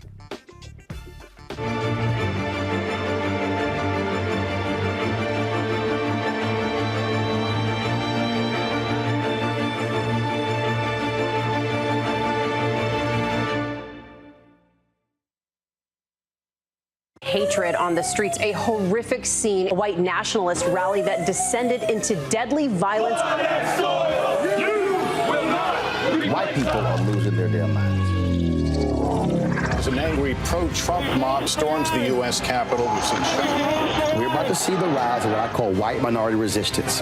We have seen white folks in this country who simply cannot tolerate black folks voting. I think what we're seeing is the inevitable result of violent denial. This is part of American history. Every time that people of color have made progress, whether real or symbolic, there has been what Carol Anderson at Emory University calls white rage as a backlash. This is the rise of the Proud Boys and the Boogaloo Boys. America, there's going to be more of this. Here's all the Proud Boys, guys. This country is getting increasingly racist in its behaviors and its attitudes because of the fear of white people. The fear that they're taking our jobs, they're taking our resources, they're taking our women. This is white fear.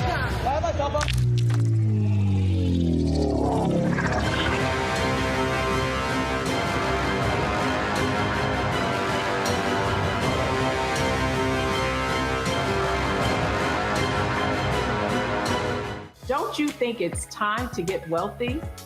I'm Deborah Owens, America's Wealth Coach, and my new show on the Black Star Network focuses on the things your financial advisor or bank isn't telling you.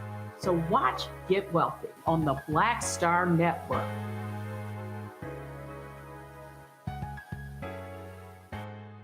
Hey, what's up, y'all? I'm Devon Franklin. It is always a pleasure to be in the house. You are watching Roland Martin Unfiltered. Stay right here.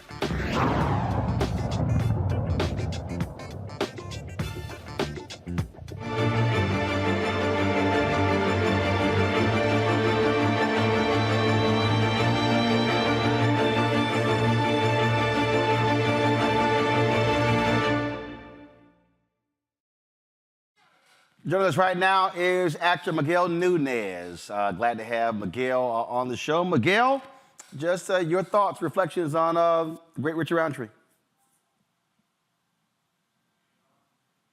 Miguel, we can't hear you. I'm sorry. There we go. All right, there we go. How are you doing, brother? All good, all good. Listen, you know, man, I came up when Richard Roundtree came about. You gotta remember, when Shaft came about, it was back in a time where, you know, black man, you know, he kind of had to keep his head down early on when Shaft came about. So when Shaft came around, he started kicking ass and taking names. It just made you feel so good as an actor. It was like, I want to do that one day. I want to play that kind of role. I want to play a role where I can get back and I don't have to take. I think he gave so much to the psyche. I think he gave much more than just entertainment. He gave a lot to uplift, to spring us forward. That's what I thought. Well, Spike Lee called him Black Superman. Absolutely, because that's what you felt like. When you see Shaft, you saw this black man just kicking ass, and it was like, you were like, yeah! And, you know, you hadn't seen nobody like that before then. I hadn't. Like, here we go. Well, and here's the other deal. Even to this day, here's how iconic a role is. If you are a black man and you go buy a long leather coat, somebody gonna say, you think your ass John Shaft? Absolutely, 100%. Yep. And every time somebody, hush your mouth. That'll last forever as well. Oh yeah. Oh, absolutely, absolutely. It's all of that, all of that. And he was one of the nicest guys you will ever meet in your entire life, ever. I agree. I absolutely agree. And I think that, as I said, Michael T was on. I think our job is that when we lose a giant, lose a great, those of us who met them, who knew them, who learned from them, our responsibility is now, they become ancestors, to now do the exact same thing to others that they did for us. That's exactly what I'm trying to do, brother. I've been doing that my entire career. I learned from those guys, and those are the guys that keep me going. Why are you so approachable? You know, you act like everybody your friend. Why are you so approachable? You're a star. It's because I learned it from them. And that's how I would watch them, and the ones that would do it the other way. He was just such a nice guy. He was grounded, he was spiritual, and he was funny, as you see. Absolutely, absolutely. Well, Miguel, definitely wanted to get your thoughts in here on this part 2 as we celebrate. Love you, brother. Roundtree. Brother, always good to see you. Thanks for sharing. You as well. Joe, batter up. Yeah, man, I tell you, it's just an incredible thing to be able to watch actors today more common than maybe we were able to 30, 40 years ago. And we draw experience. You know, we needed to find our heroes where we could, and we still do, because we were often beat down by society, beaten down by government actors, police, etc. So it's really important to be able to have folks that we can root for and to see something in ourselves through them that allows for and facilitates our growth, facilitates us hanging on, facilitates us having something to laugh at, something to cry about, and something to be inspired by. And that's why Richard Roundtree is great. Indeed. We're going to, do we have our next guest ready? We do. Our next guest was with Richard in a recent movie. They got a chance to work together, chop it up. And so, ladies and gentlemen, Leon. Leon, how you doing, brother? I'm good, bro. Good to see you. Man, so good to see you. Just share your thoughts about Richard Roundtree. Wow. Being an actor of my generation, we had very few people to look up to. Very few people that would, in the movies, we say, wow, I like to be like him. You know, people talk about the black exploitation era, but for us, that was the movies. You know, and for many of us, he was our John Wayne. And so, when I later on in life, getting to meet him, work with him, hang out with him on some leisure time, fun things, it was great. But I'm a believer that when someone passes, and especially when we've accomplished things in life, like all of us here, it's our time to celebrate them. I think this is great what you're doing. We should be celebrating Richard. He has a lot to be celebrated for. And that's exactly what it's about. I mean, we talk about homegoings, and that's why we called it a celebration of life and legacy. He had that huge smile when you would see him. Every time he would greet you with a hug as well. And I'm sure if he was here, he'd be sitting back, cracking up, laughing at all the fuss being made about him. Right, exactly. You know, he was a man's man. Put it that way. Right. You know, he was the guy that, you know, guys wanted to hang out with. Yeah, Richard. And the movie that y'all did together was called The Sin Choice. Talk about just being able to work with him and watching him work. Well, you know, I actually got a chance to. He was also in the cast of a series that I did, Diary of a Single Mom with Robert Townsend. Yep. And so I got a chance to, you know, be with him there as well. You know, Richard was great. You know, a consummate professional. You know, when I'm working, I'm deep into my character. So, and it was a pleasure to work with him. He was easy to work with. He was who he was supposed to be in the scene. And that's all an actor can ever ask for. Indeed. Leon, we appreciate you taking some time just to share with Richard, his family. They were watching last night. I'm sure they're watching tonight as well. And so we just want them to know that we appreciate them for sharing him with all of us.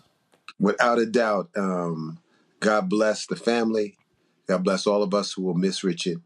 And, you know, I'm really happy, Roland, you're doing this. Let this be the start of the celebration of his life, because he had a lot to celebrate. Indeed. Leon, thanks so much, my brother. I'll see you soon. All right, without a doubt.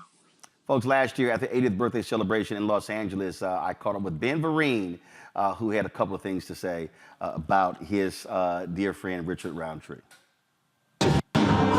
Richard, he was the icon before icon was a word, okay? Richard and I did Roots together. I'll never forget, I always tell a story, when he had to bow down and grovel, the man said, "You're gonna ask Shaft to grovel, you out of your mind." And he turned to the producer and he said, "You got one take." And he did it, and everybody said, "Okay, good night." That's Richard. Richard is one of the, how can I say this? It's forerunners in our lives. Not only Shaft, he's a great man. I love you. All right, folks, got to go to break. We come back. Dr. Greg Carr will share his thoughts. We'll also hear from Mark Curry and also one of the characters in the Soldier Story will share his reflections on Richard Roundtree. Folks, you're watching Roland Martin Unfiltered right here on the Black Star Network.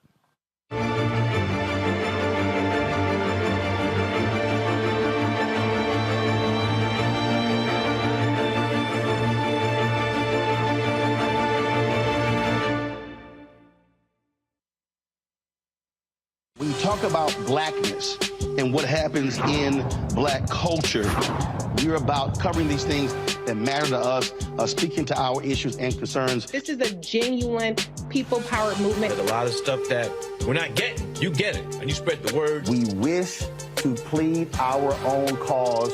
Too long have others spoken for us. We cannot tell our own story if we can't pay for it. This is about covering us. Invest in black-owned media. Your dollars matter. We don't have to keep asking them to cover our stuff. So please support us in what we do, folks. We want to hit 2,000 people, $50 this month, raise $100,000. We're behind 100,000, so we want to hit that. Y'all money makes this possible. Check some money orders. Go to P.O. Box 57196, Washington, D.C. 20037-0196. The Cash App is $RM Unfiltered. PayPal is R Martin Unfiltered. Venmo is RM Unfiltered. Zelle is Roland at RolandSMartin.com.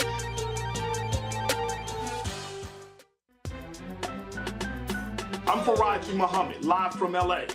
And this is The Culture. The Culture is a two-way conversation. You and me. We talk about the stories, politics, the good, the bad, and the downright ugly. So join our community every day at 3 p.m. Eastern and let your voice be heard. Hey, we're all in this together. So let's talk about it and see what kind of trouble we can get into. It's The Culture, weekdays at 3, only on the Black Star Network. I'm Dee Barnes, and next on The Frequency, we talk to award-winning screenwriter and director Chanel Dupree about her film, You Think You've Grown, the adultification of young black girls. This is a conversation that all women can relate to. This woman was like, oh my God, you know, I went through this when I was a kid. She wore something, it was a maxi dress, but the way it fit on her body, this female teacher thought that she looked too grown and spun her around in front of a male teacher and said, do you think she looks grown, right? Oh my God. So that's next time on The Frequency on the Black Star Network. Hey, it's John Murray, the executive producer of the new Sherry Shepherd Talk Show. This is your boy, Earthquake. And you're tuned in to Roland Martin, Unfiltered.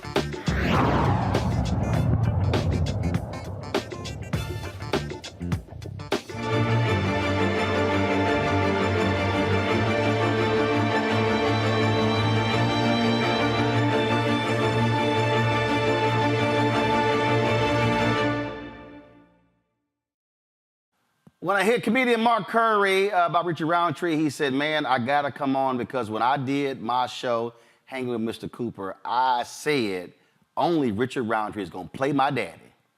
Mark Curry joins us right now. Mark, glad to see you, my brother. Nice sweater you got on. I didn't know Chick-fil-A made clothes. Oh, see, there you go. No, I didn't know. There you go, already starting. Okay, you haggard of a man. All right, y'all. You said you personally picked Richard. Yes, I did, sir. They wanted to get a dad for Mr. Cooper, and they had these guys. They had a couple of guys up. I was like, nah. And so, you know, I was like, let's get Richard Roundtree. I wanted from the Mac, Ron O'Neal from Superfly. That didn't work.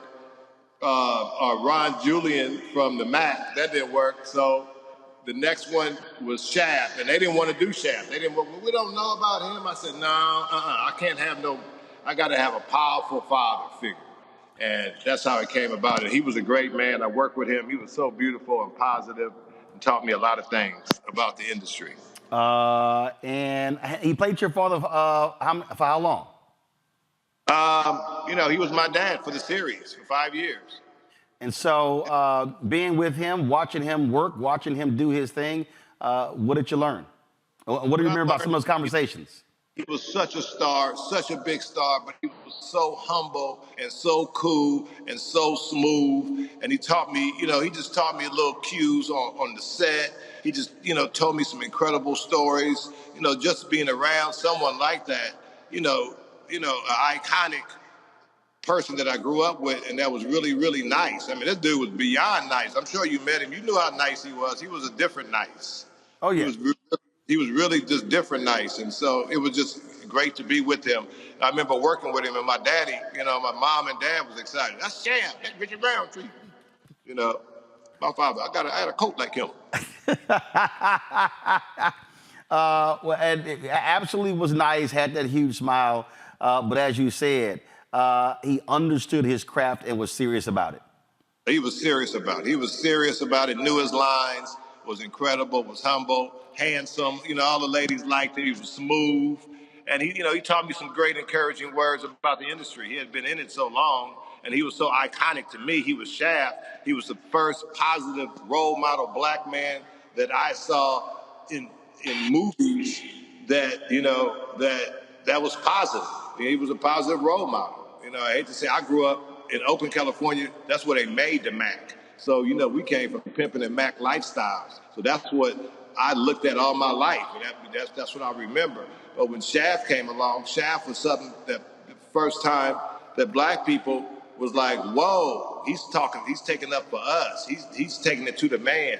First time you seen a brother saying something to a white man, or another white cop on television and not taking it.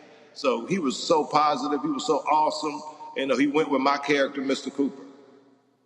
Well, Mark, we wanted to make sure to get good opportunity to share a few words about Richard. We appreciate you joining us right here on the show. Thank you. And I like that sweater. Is that stripes from the service, or is that suede? No, this is from the coldest and the boldest fraternity of them all. Everybody couldn't get in, but you had to go to college first, so my apologies. I love you, man. I appreciate it, Mark. I went to college. But you had to stay there more than 24 hours. Yeah. Normally you got a dashiki on. Where's your dashiki?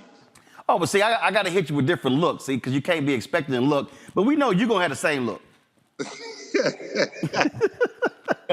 But you know, it's so beautiful that you work with Richard Roundtree, that we say something to him that's so positive, because he was so iconic. And you know, the white people ain't gonna give him no love. And you know, it was just he's the one who set it off. And they called them black exploitation films, but they really weren't. Well, they really weren't. Well, that's also why one, black-owned media matters. Two, this is why what happens when you own your stuff, you don't have to ask anybody's permission. And you're right, I looked at a bunch of other networks, and they maybe gave him 2 minutes and 3 minutes, but he meant a hell of a lot more to us. And so we did 3 hours yesterday and an hour today, and he certainly is worth every minute, every second. Yes, sir. Richard Roundtree, baby. Awesome. Appreciate it. Mark, thanks a lot. And folks, look out soon for my Rolling with Roland one-on-one interview with Mark Curry. We had a ball when we shot that one. So I'm on tour with Cat Williams, so you make sure you guys come see us. We're in Baltimore and where are we at next? Connecticut. They can go online to find out. Yes, go online. Thank you very much. I love you, man. All right, Mark, appreciate it, man. Thanks a lot. Art Evans, y'all, starred in a Soldier Story. I had a chance to catch up with him. He, of course, this was last year at Richard's birthday, and I want to share this here. Well, we've known each other back in New York. One day I was in New York doing gymnastics, and he was riding a bike. I stopped because I saw him in this latest movie, and he was fabulous as always. And we became friends. I was getting ready to do a movie. I let him look at the script. I did the music and the acting, and we've been friends ever since. What makes him so special, so unique? Well, whenever you talk to him, you notice that it's not always about him. He has a wonderful way of engaging you about in the conversation. And he speaks low and quiet, but he speaks honestly and directly at you. And we became friends after that. We've been friends ever since. He's also probably do a lot. Yes, he is. That's combined with 2 wheels. Yes, he is. I'm sorry I don't have any witty comments to make. I've heard him before. We all good? So we got it. So just your final thoughts. Richard Brooks, happy birthday. Folks, that was Art Evans. Richard Brooks played in Being Mary Jane with Richard Roundtree. Also got a chance to catch up with him. Hear his thoughts. Oh man, it's amazing. You know, I grew up watching Richard now and then have the honor of playing his son and being Mary Jane and getting to hang with him and just see how smooth he stayed forever and ever. You know, it's just been amazing. So I talked to BJ. Yeah. And BJ said, so he came downstairs to the hotel and he wanted to run lines, and Richard just started hitting. He's like, hey man, I ain't got to those pages yet. Right. And he said he was was always prepared. Oh man, yeah, Richard is the professional man. He's the baddest, yeah.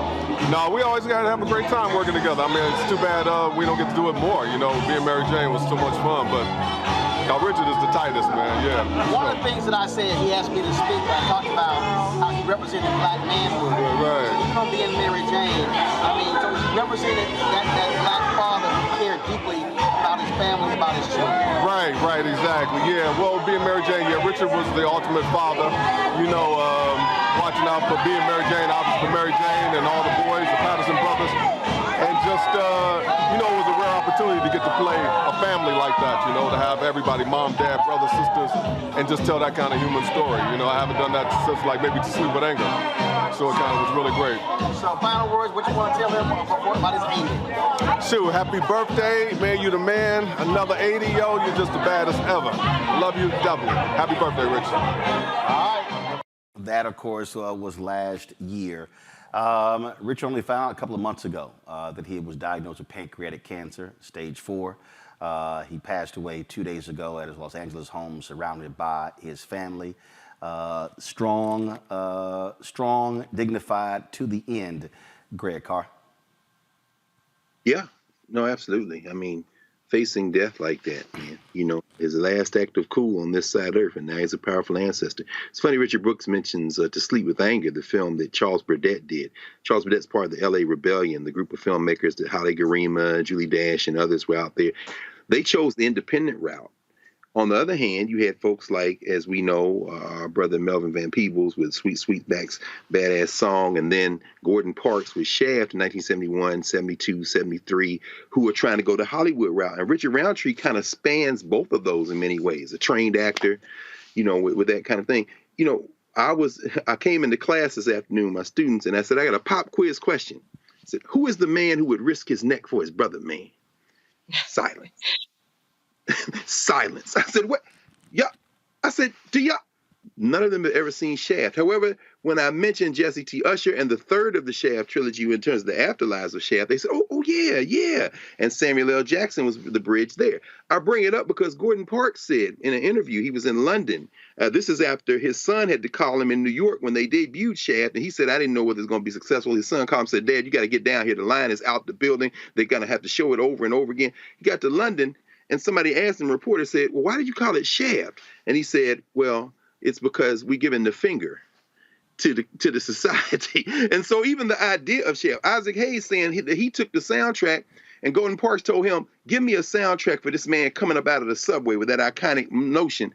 And he said, it took me a couple of hours, and I wrote the music. I pulled together things we had done, and I put that together. I'm saying that to say that I think there's a reason we call it Life and Times. Richard Roundtree is the life. But the Times was the Black Power movement and the Black Arts movement. And so I stopped and showed the first 5 minutes of Shaft, him coming out of the subway to those students, and it opened up everything. Then I had to show a clip from the Mac and Max Julian. And I said, then they said, now understand Snoop Dogg. Then we had to go and look at Across 110th Street with Yaphet Kotto, and then talk about Pam Grier and Tamara Dobson and Billy D. Williams and Jim Kelly and Jim Brown and Fred the Hammer Williamson. And then they began to understand, okay, this is where we're going with this. This brother, Fred Williamson, is still making movies. But this brother, Richard Roundtree, you know, finally, I'll just say this, seeing Jesse T. Usher, seeing Richard Brooks, seeing, you know, Ben Vereen, people forget Richard Roundtree played Kizzy's boyfriend in Roots.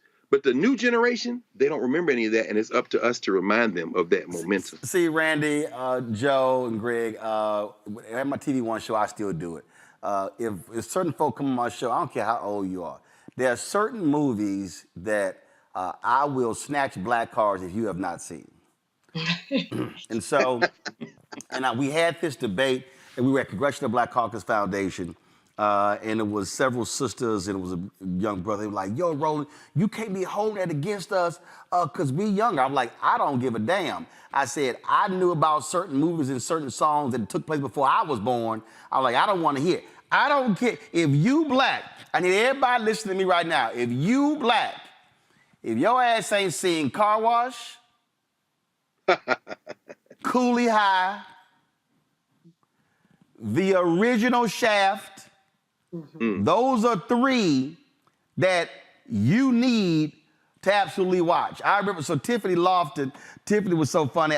She hit me one night, and I said I mentioned Car Wash. She said, well, I ain't never seen Car Wash. I cussed. I said, Tiffany, you are not allowed on my show ever again until you watch Car Wash. She said, Uncle Ro, I'm coming to your house tonight. So her and some friends got in their car. They were complaining because I live in Northern Virginia. You live too far. I'm like, shut up. I'm like, I'm from Houston. That ain't far. And so made her watch Car Wash. And the reason I say that is what you just described, Greg. You can't, I need people who are millennials and Gen X, millennials and Gen Z, just like Gen X need to understand what you're seeing in this black world didn't start with you. Right. Something set that up. And so you can't, if you love Lawrence Fishburne as Morpheus in The Matrix, all you are watching is the reincarnation of John Shaft, down to the leather coat. And so too many folk when you don't have that historical reference. I had somebody who was joking with me, and Ali Sadiq makes this joke a lot. He said, we were on an Instagram Live, and he said, y'all know, he said, if Roland going, he gonna bring up something Dr. King said. And I was like, you absolutely right. Because the problem for me, Randy, is when you are devoid of historical context, then you don't really understand what is happening today if you're missing the historical context. You really do not. You really do not. Like you had it. Oh, so much you said right there. Like, first of all, when you were saying you make people watch it, I used to make my sons. That's the time, like Thanksgiving and Christmas, they have to watch certain movies. I believe it's part of their education. And it does reflect exactly where we've been and how times have changed. But if you don't know where you have been and you don't feel, and it really just, I feel, builds a person's self-esteem also to know what we have been through. Right, and where we have been and what we need to do now going forward. So yeah, I agree with you on those movies you listed. There's a few more that we have to add to it that people need to understand, our history. Yes, 1,000% on that. Greg, I want to go back because again, we talk about Richard Roundtree. He was an Ebony Fashion Fair model. Yes. All right, now there's somebody watching right now going, the hell is Ebony Fashion Fair model? That was it. First, what the black folks need to understand, Greg, is that Ebony Fashion Fair tour was one of the largest fundraisers for black organizations nationwide. A lot of people have no understanding that when Ebony Fashion Fair, when that modeling tour, when they hit the city, tickets sold out, millions of dollars were raised for the Ebony Fashion Fair. And Greg, and to understand, Richard never forgot. I'm gonna show y'all. So I want y'all to see this video from his birthday party. I just want y'all, there's no sound, but I just want y'all to watch how Richard ain't never stopped being the model. Okay, now you see right here, got the shades on. Now the cameraman gonna sit here. So the whole deal, the pose, the look, the outfit he got on, head to toe, he was always clean. Face was always, he wasn't never like unruly with his beard and his mustache and all of that. Now, I think right now he gonna take the shades off. And I want y'all to look at that. See, he talking to the camera. So he might have been 80 years old, but he ain't forget how to be that Ebony Fashion Fair model, Greg. No, not at all. And I'm glad you brought up Ebony Fashion Fair, Roland, because again, this is a guy who, star high school athlete on scholarship at Southern Illinois and moves into Ebony Fashion Fair while he was in college, moves there. And that gets him to New York, as you said. A generation doesn't understand the importance of Johnson Publications. Again, black institutions, black media. It wasn't just Ebony. It wasn't just Negro Digest and Black World and Jet. It was the Ebony Fashion Fair offshoot. And as you said, those of us who are old enough to remember in Ebony when they would put the names of the black institutions, the Prince Hall Masons, the Order of Eastern Star, the Black Fraternities and Sororities, the sponsors from city to city to city, that gets him to New York to join the Negro Ensemble Company. And of course, he then, from there, of course, the rest is history. I mean, he plays the Jack Johnson figure in The Great White Hope before James Earl Jones. Right. But it's the Ebony Fashion Fair that moves him into that power at that moment. And then, of course, finally, the convergence then of that Black Power, Black Arts movement of the 60s. He's in the right place at the right time for Gordon Parks and to converge with him and to make that move. And of course, Roland, like you said, black cars could be snatched. And in the defense of the young people, they did know him from being Mary Jane and from that TV series with Ava DuVernay. But they recognized him as an elder statesman. But what today showed me, and I think you've just reinforced it, is we have an obligation to our young people to sit them down and to understand the choices. Shaft was a character written in a series of novels by a white man, Ernest Tinyman. Gordon Parks said we couldn't use that. I had to rewrite it. And then they made Shaft's big score and Shaft in Africa, filmed in Ethiopia. It's our obligation to have young people do that. And that Ebony Fashion Fair, man, I think you can't overstate the importance, because that was a Black institution. Yeah. And that was a Black institution that put our resources in our community. Randy, go ahead. I was just saying, I got to do a shout out to my friend, Ayanna Jenkins Toney. She is a big time lawyer. I'm talking very successful, Howard grad, big Delta. I mean, all these accolades. But honey, what she's going to brag about if you give her a chance is that she used to model for Ebony Fashion Fair, because in the Black community, that was it. I mean, that was it. That was the ultimate. About a couple more things I want to show y'all folks before we end tonight's show. And actually TV One at 8 p.m. Eastern is doing the re-airing of the Shaft Unsung, featuring Richard Roundtree. And so I got it recorded. So at 8 p.m. Eastern on TV One, they're going to be re-airing that Unsung. I'm going to do this here first. Seth the Entertainer was at that party a year ago. I reached out to Sid to come on the show. Sid is traveling, but he did send a video because he wanted to be a part of this tribute. What up, Roland? Sid the Entertainer here, man.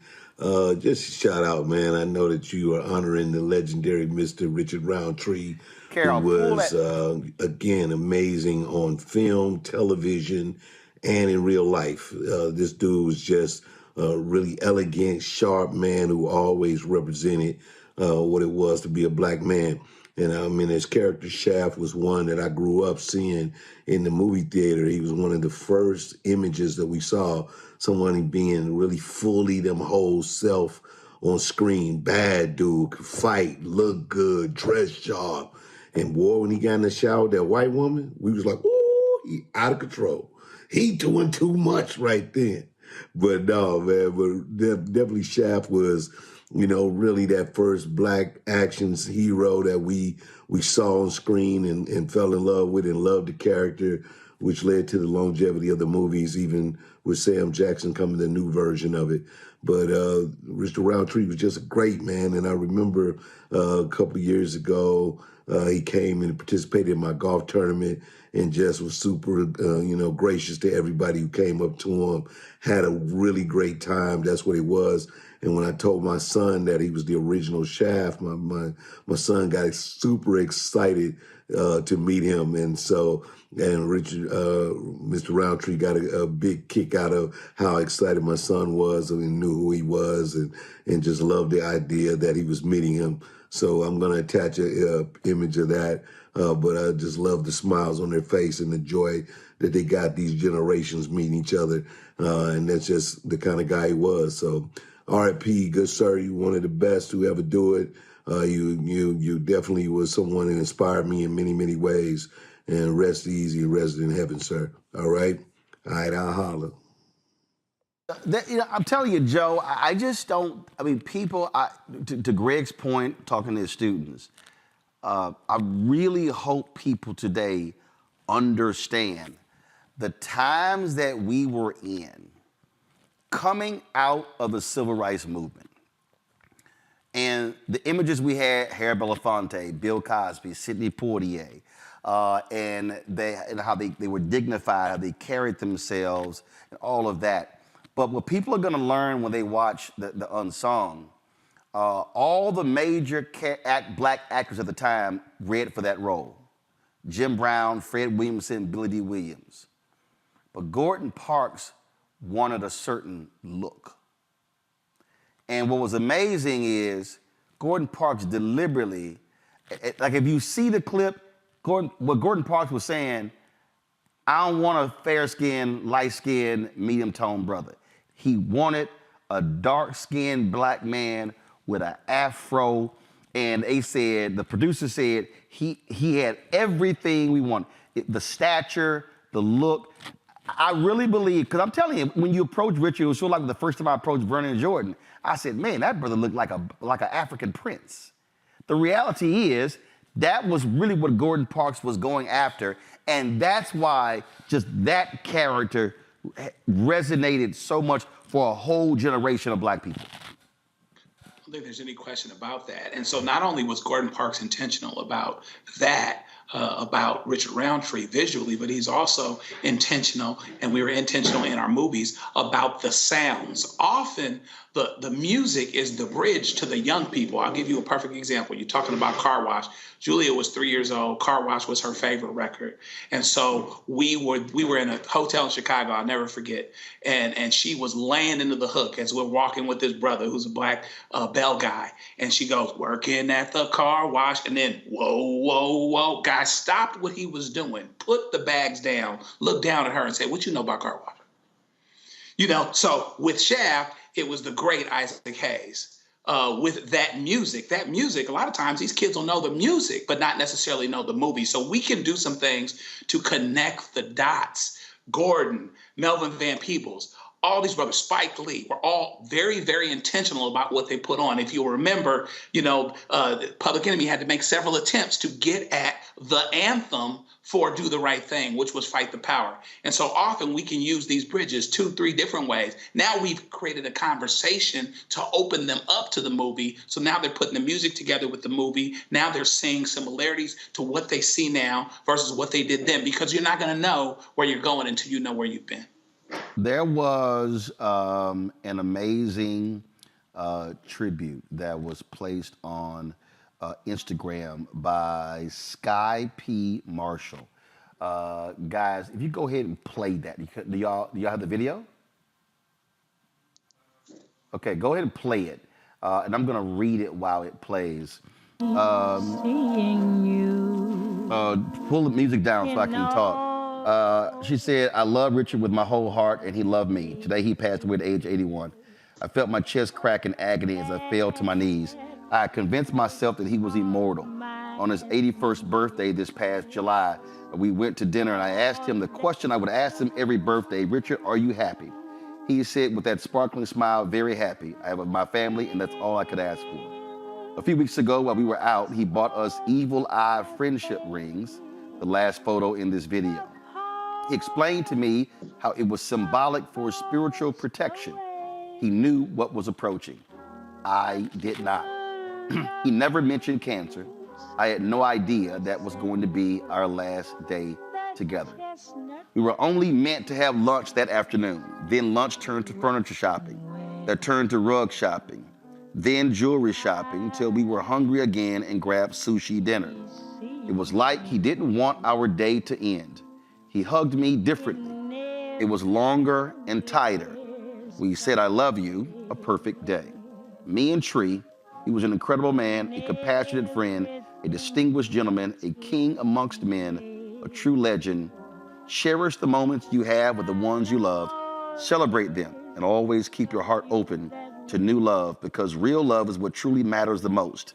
I just gained another guardian angel and he will protect me and his beautiful family. I love you and will forever miss you, my dear Richard. Rest easy, old friend. I'll be seeing you.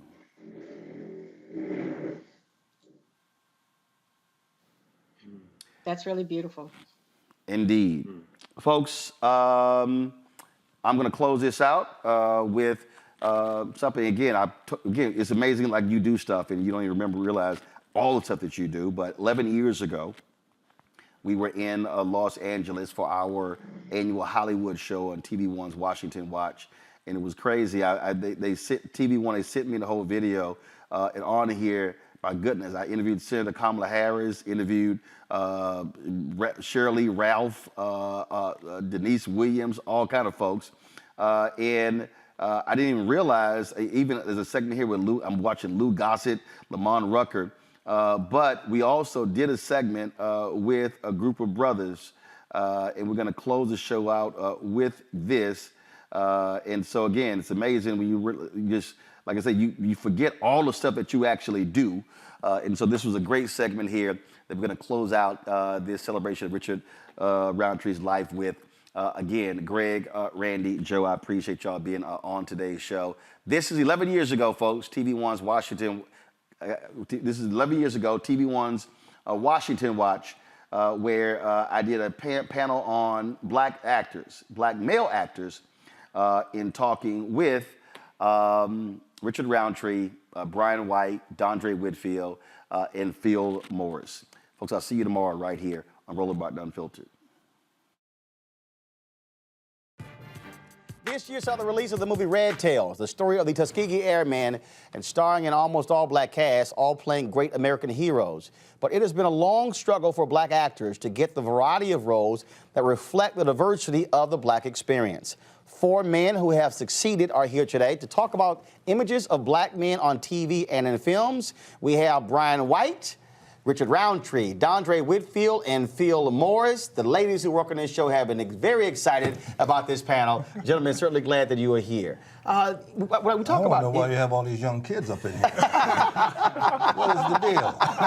Well, actually, they were all afraid of you because they were like, well, we know how the sister's going to respond to Chad. I can let you know. Yeah, put him in the middle. We're here partially due to him. Yeah, Mr. Cool, Mr. Cool right here. Paved the way. It's interesting when, I'm very critical when I look at these commercials and men look like just absolute fools, can't raise children, can't do anything. And then when you look at some of these shows, folks are just out of control. As African-American men, when you're sitting here getting these scripts coming across your desk, are you very clear that, look, I'm going to represent brothers. There are men who are watching me. There are, uncles and cousins and brothers, but also guys I don't know. They need to see themselves on the screen, not just acting a fool. I'm glad that you said that, and because we were talking a lot about this earlier. And as a father of 2, I have a daughter who's 7 years old. And one of the things that she takes tremendous pride in is the fact that I can actually braid her hair. And as a father, yeah, that's a skill set there, bro. I mean, it's just that, I see what it's done for our relationship. And to have that in my personal life and to reflect that in some of the things that I do in my work so that others can see, hey man, not only are you capable of that, it doesn't make you less of a man for doing it. In fact, it makes you more of a man for doing it because it galvanizes that kind of energy and that kind of emotional connection with your family. I was really fortunate to come out of a household where my father not only was bringing that image to the screen, but brought it home for me to see up close and personal. So I got kind of a twofer. And it is my duty to continue to push that integrity rock forward. And of course, folks out there, your father, Greg Morris from the original Mission Impossible series, not the movie. There you go. I got to ask you this, Richard, because what I've always appreciated, you talked about publicly, and people say, Shaft, and you're like, look, I've done more than that. But what I most appreciate, whether it was that role, whether when you were on Rock, you were clear. I watch stuff now. You made it clear, I'm an unapologetic black man, that I'm going to represent black male strength when I walk into the room. I had a reality check early on, Shaft in Africa, and my oldest daughter was going to Hollywood High, and she came on and had this long look on her face. I said, what's wrong? I said, Dad, were you naked in the movie? Oh, yeah. So everyone in the school said they saw you naked. And up to that point, I wasn't really on top of what I was doing on film to the way I should have been. But that was a reality check. I said, this is forever. Forever. When you put it up there on screen, this is forever. And that moment, I became very aware of what I put on the screen. And how important it is and how that actually moves people. I mean, our figures, our dynamic box office stars, opening up a can of worms, but this is where we're going. I mean, the Caucasian stars are not being asked to, they're not held to that standard. No. They're not asked to wear dresses and play drag queens and over-the-top, characters like that the way ours are. It was really eye-opening for me when I saw Dave Chappelle do an interview on Oprah where he talked about doing this film with Martin, and he walked into his trailer, and there was a dress in there. And he said, I must be in the wrong trailer, because there's a dress in here. Well, then the writer, the director, producers, they all go in, and they're like, man, this is going to be hilarious. It's just going to, and he's like, no, man, I'm funnier than a dress. Just give me something funny to do. I don't need a dress to be funny. Brian. Exactly. I mean, you talk about duty and a responsibility. I mean, all of our families, carved out their stake, and they created the American dream and then created a path for us. I grew up on The Cosby Show. I grew up seeing Felicia Rashad and Bill Cosby, doctors and lawyers. And the images that we have today that are celebrated and glorified in the media for our people, for African Americans, don't measure up to that standard. So we've gone backwards. Yep. My grandmother is a college graduate and had 2 brothers that passed. She claimed her blackness, was proud of it, fought for her education, and passed that down to my mom, who passed it down to me, to aspire to be educated and successful, etc. And not paying homage to what they went through is ridiculous. You know, it's interesting because we got it at home, but a lot of our people do not get it at home. So it is incumbent upon us when we put these images out to multi-million viewers to help them, assist them understand that's what's possible. Amen. Just because you didn't have it doesn't mean it doesn't exist. No, that's a very broad brush I think you're painting there, because when I look at guys like Fishburne and Mr. Gossett back there, I mean, there is a number of us who are doing the right role models. Absolutely. Yes, sir. Absolutely. So we're not necessarily being celebrated for doing the right thing. It is interesting. I was debating some folks on Twitter and Facebook, and we were talking about films, and they were talking about, they were highly critical, Tyler Perry, things along those lines. And I said, you know what's interesting? I said, of all the Tyler Perry films, my favorite, Daddy's Little Girls. Here was a movie with Idris Elba playing a strong brother. He said, look, I've had some stuff in my past, but I'm taking care of my kids. For me, it is important when I see brothers truly representing on the screen and making it clear, as Dave Chappelle said, I'm not going to be a buffoon. I like comedy. I like those things. But I do think it's important when we see us walking tall, demanding respect, and not simply bowing down to somebody else's stereotype of who we are. And that's what I'm talking about, celebrating and being ahead of the curve, making sure that everybody is aware of the great roles, the great performances, the upstanding portrayals, and you know, we're a little bit behind the curve. You know, we celebrate when the Golden Globes came knocking. That's not our organization. The NAACP Awards is after the Golden Globes. So we need to be front-running, saying, look at this. This is the examples we need to be aspiring to. You know, the examples are there. They're bountiful. They're just not glorified. That's another issue also, because sometimes the organizations or entities that claim to be the ones that are our flagships and supposed to be the ones blowing, you know, our horn in terms of celebrating who and what we are so worried about servicing so many things that they lose sight and lose track of what the cause was supposed to be, which was actually celebrating us. And they begin celebrating others more than they celebrate us. Well, I'll tell you what, the one thing that I will always appreciate and why I wanted to have this panel is because, again, to have black men speaking about why we must represent on AI. And I make it a point. I love to have fun on the air. I love to talk about wearing ascots and all those things along those lines. But I do know for a fact, when young kids walk up to me, 11, 12, who literally say, I watch you, I listen to you, and I want to hear what you have to say, we are presenting an image out there. And I want them to say that I'm watching you versus some fool over here who's cussing someone out on some reality show, because we've got to actually have that. So I say, you represent balance. And we got to have balance. You can be intelligent, you can be funny, you can be all those things. And he represents truth. There's not a lot of places where I can turn on the dial and see somebody that looks just like me telling the truth. Right, so without an agenda. Yes. You know, we can't always have an agenda, because then it reeks of misinformation and false hopes.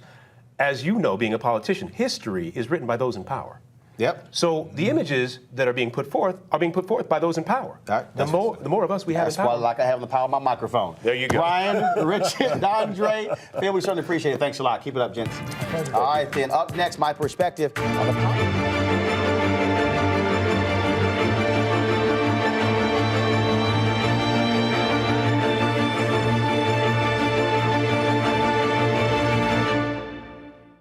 Black Star Network is here.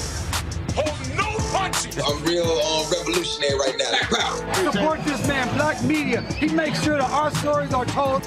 Thank you for being the voice of Black America, Roland. Stay black. I love y'all. All momentum we have now, we have to keep this going. The video looks phenomenal. See, this difference between Black Star Network and black-owned media and something like CNN. You can't be black-owned media and be scared. It's time to be smart. Bring your eyeballs home. You dig?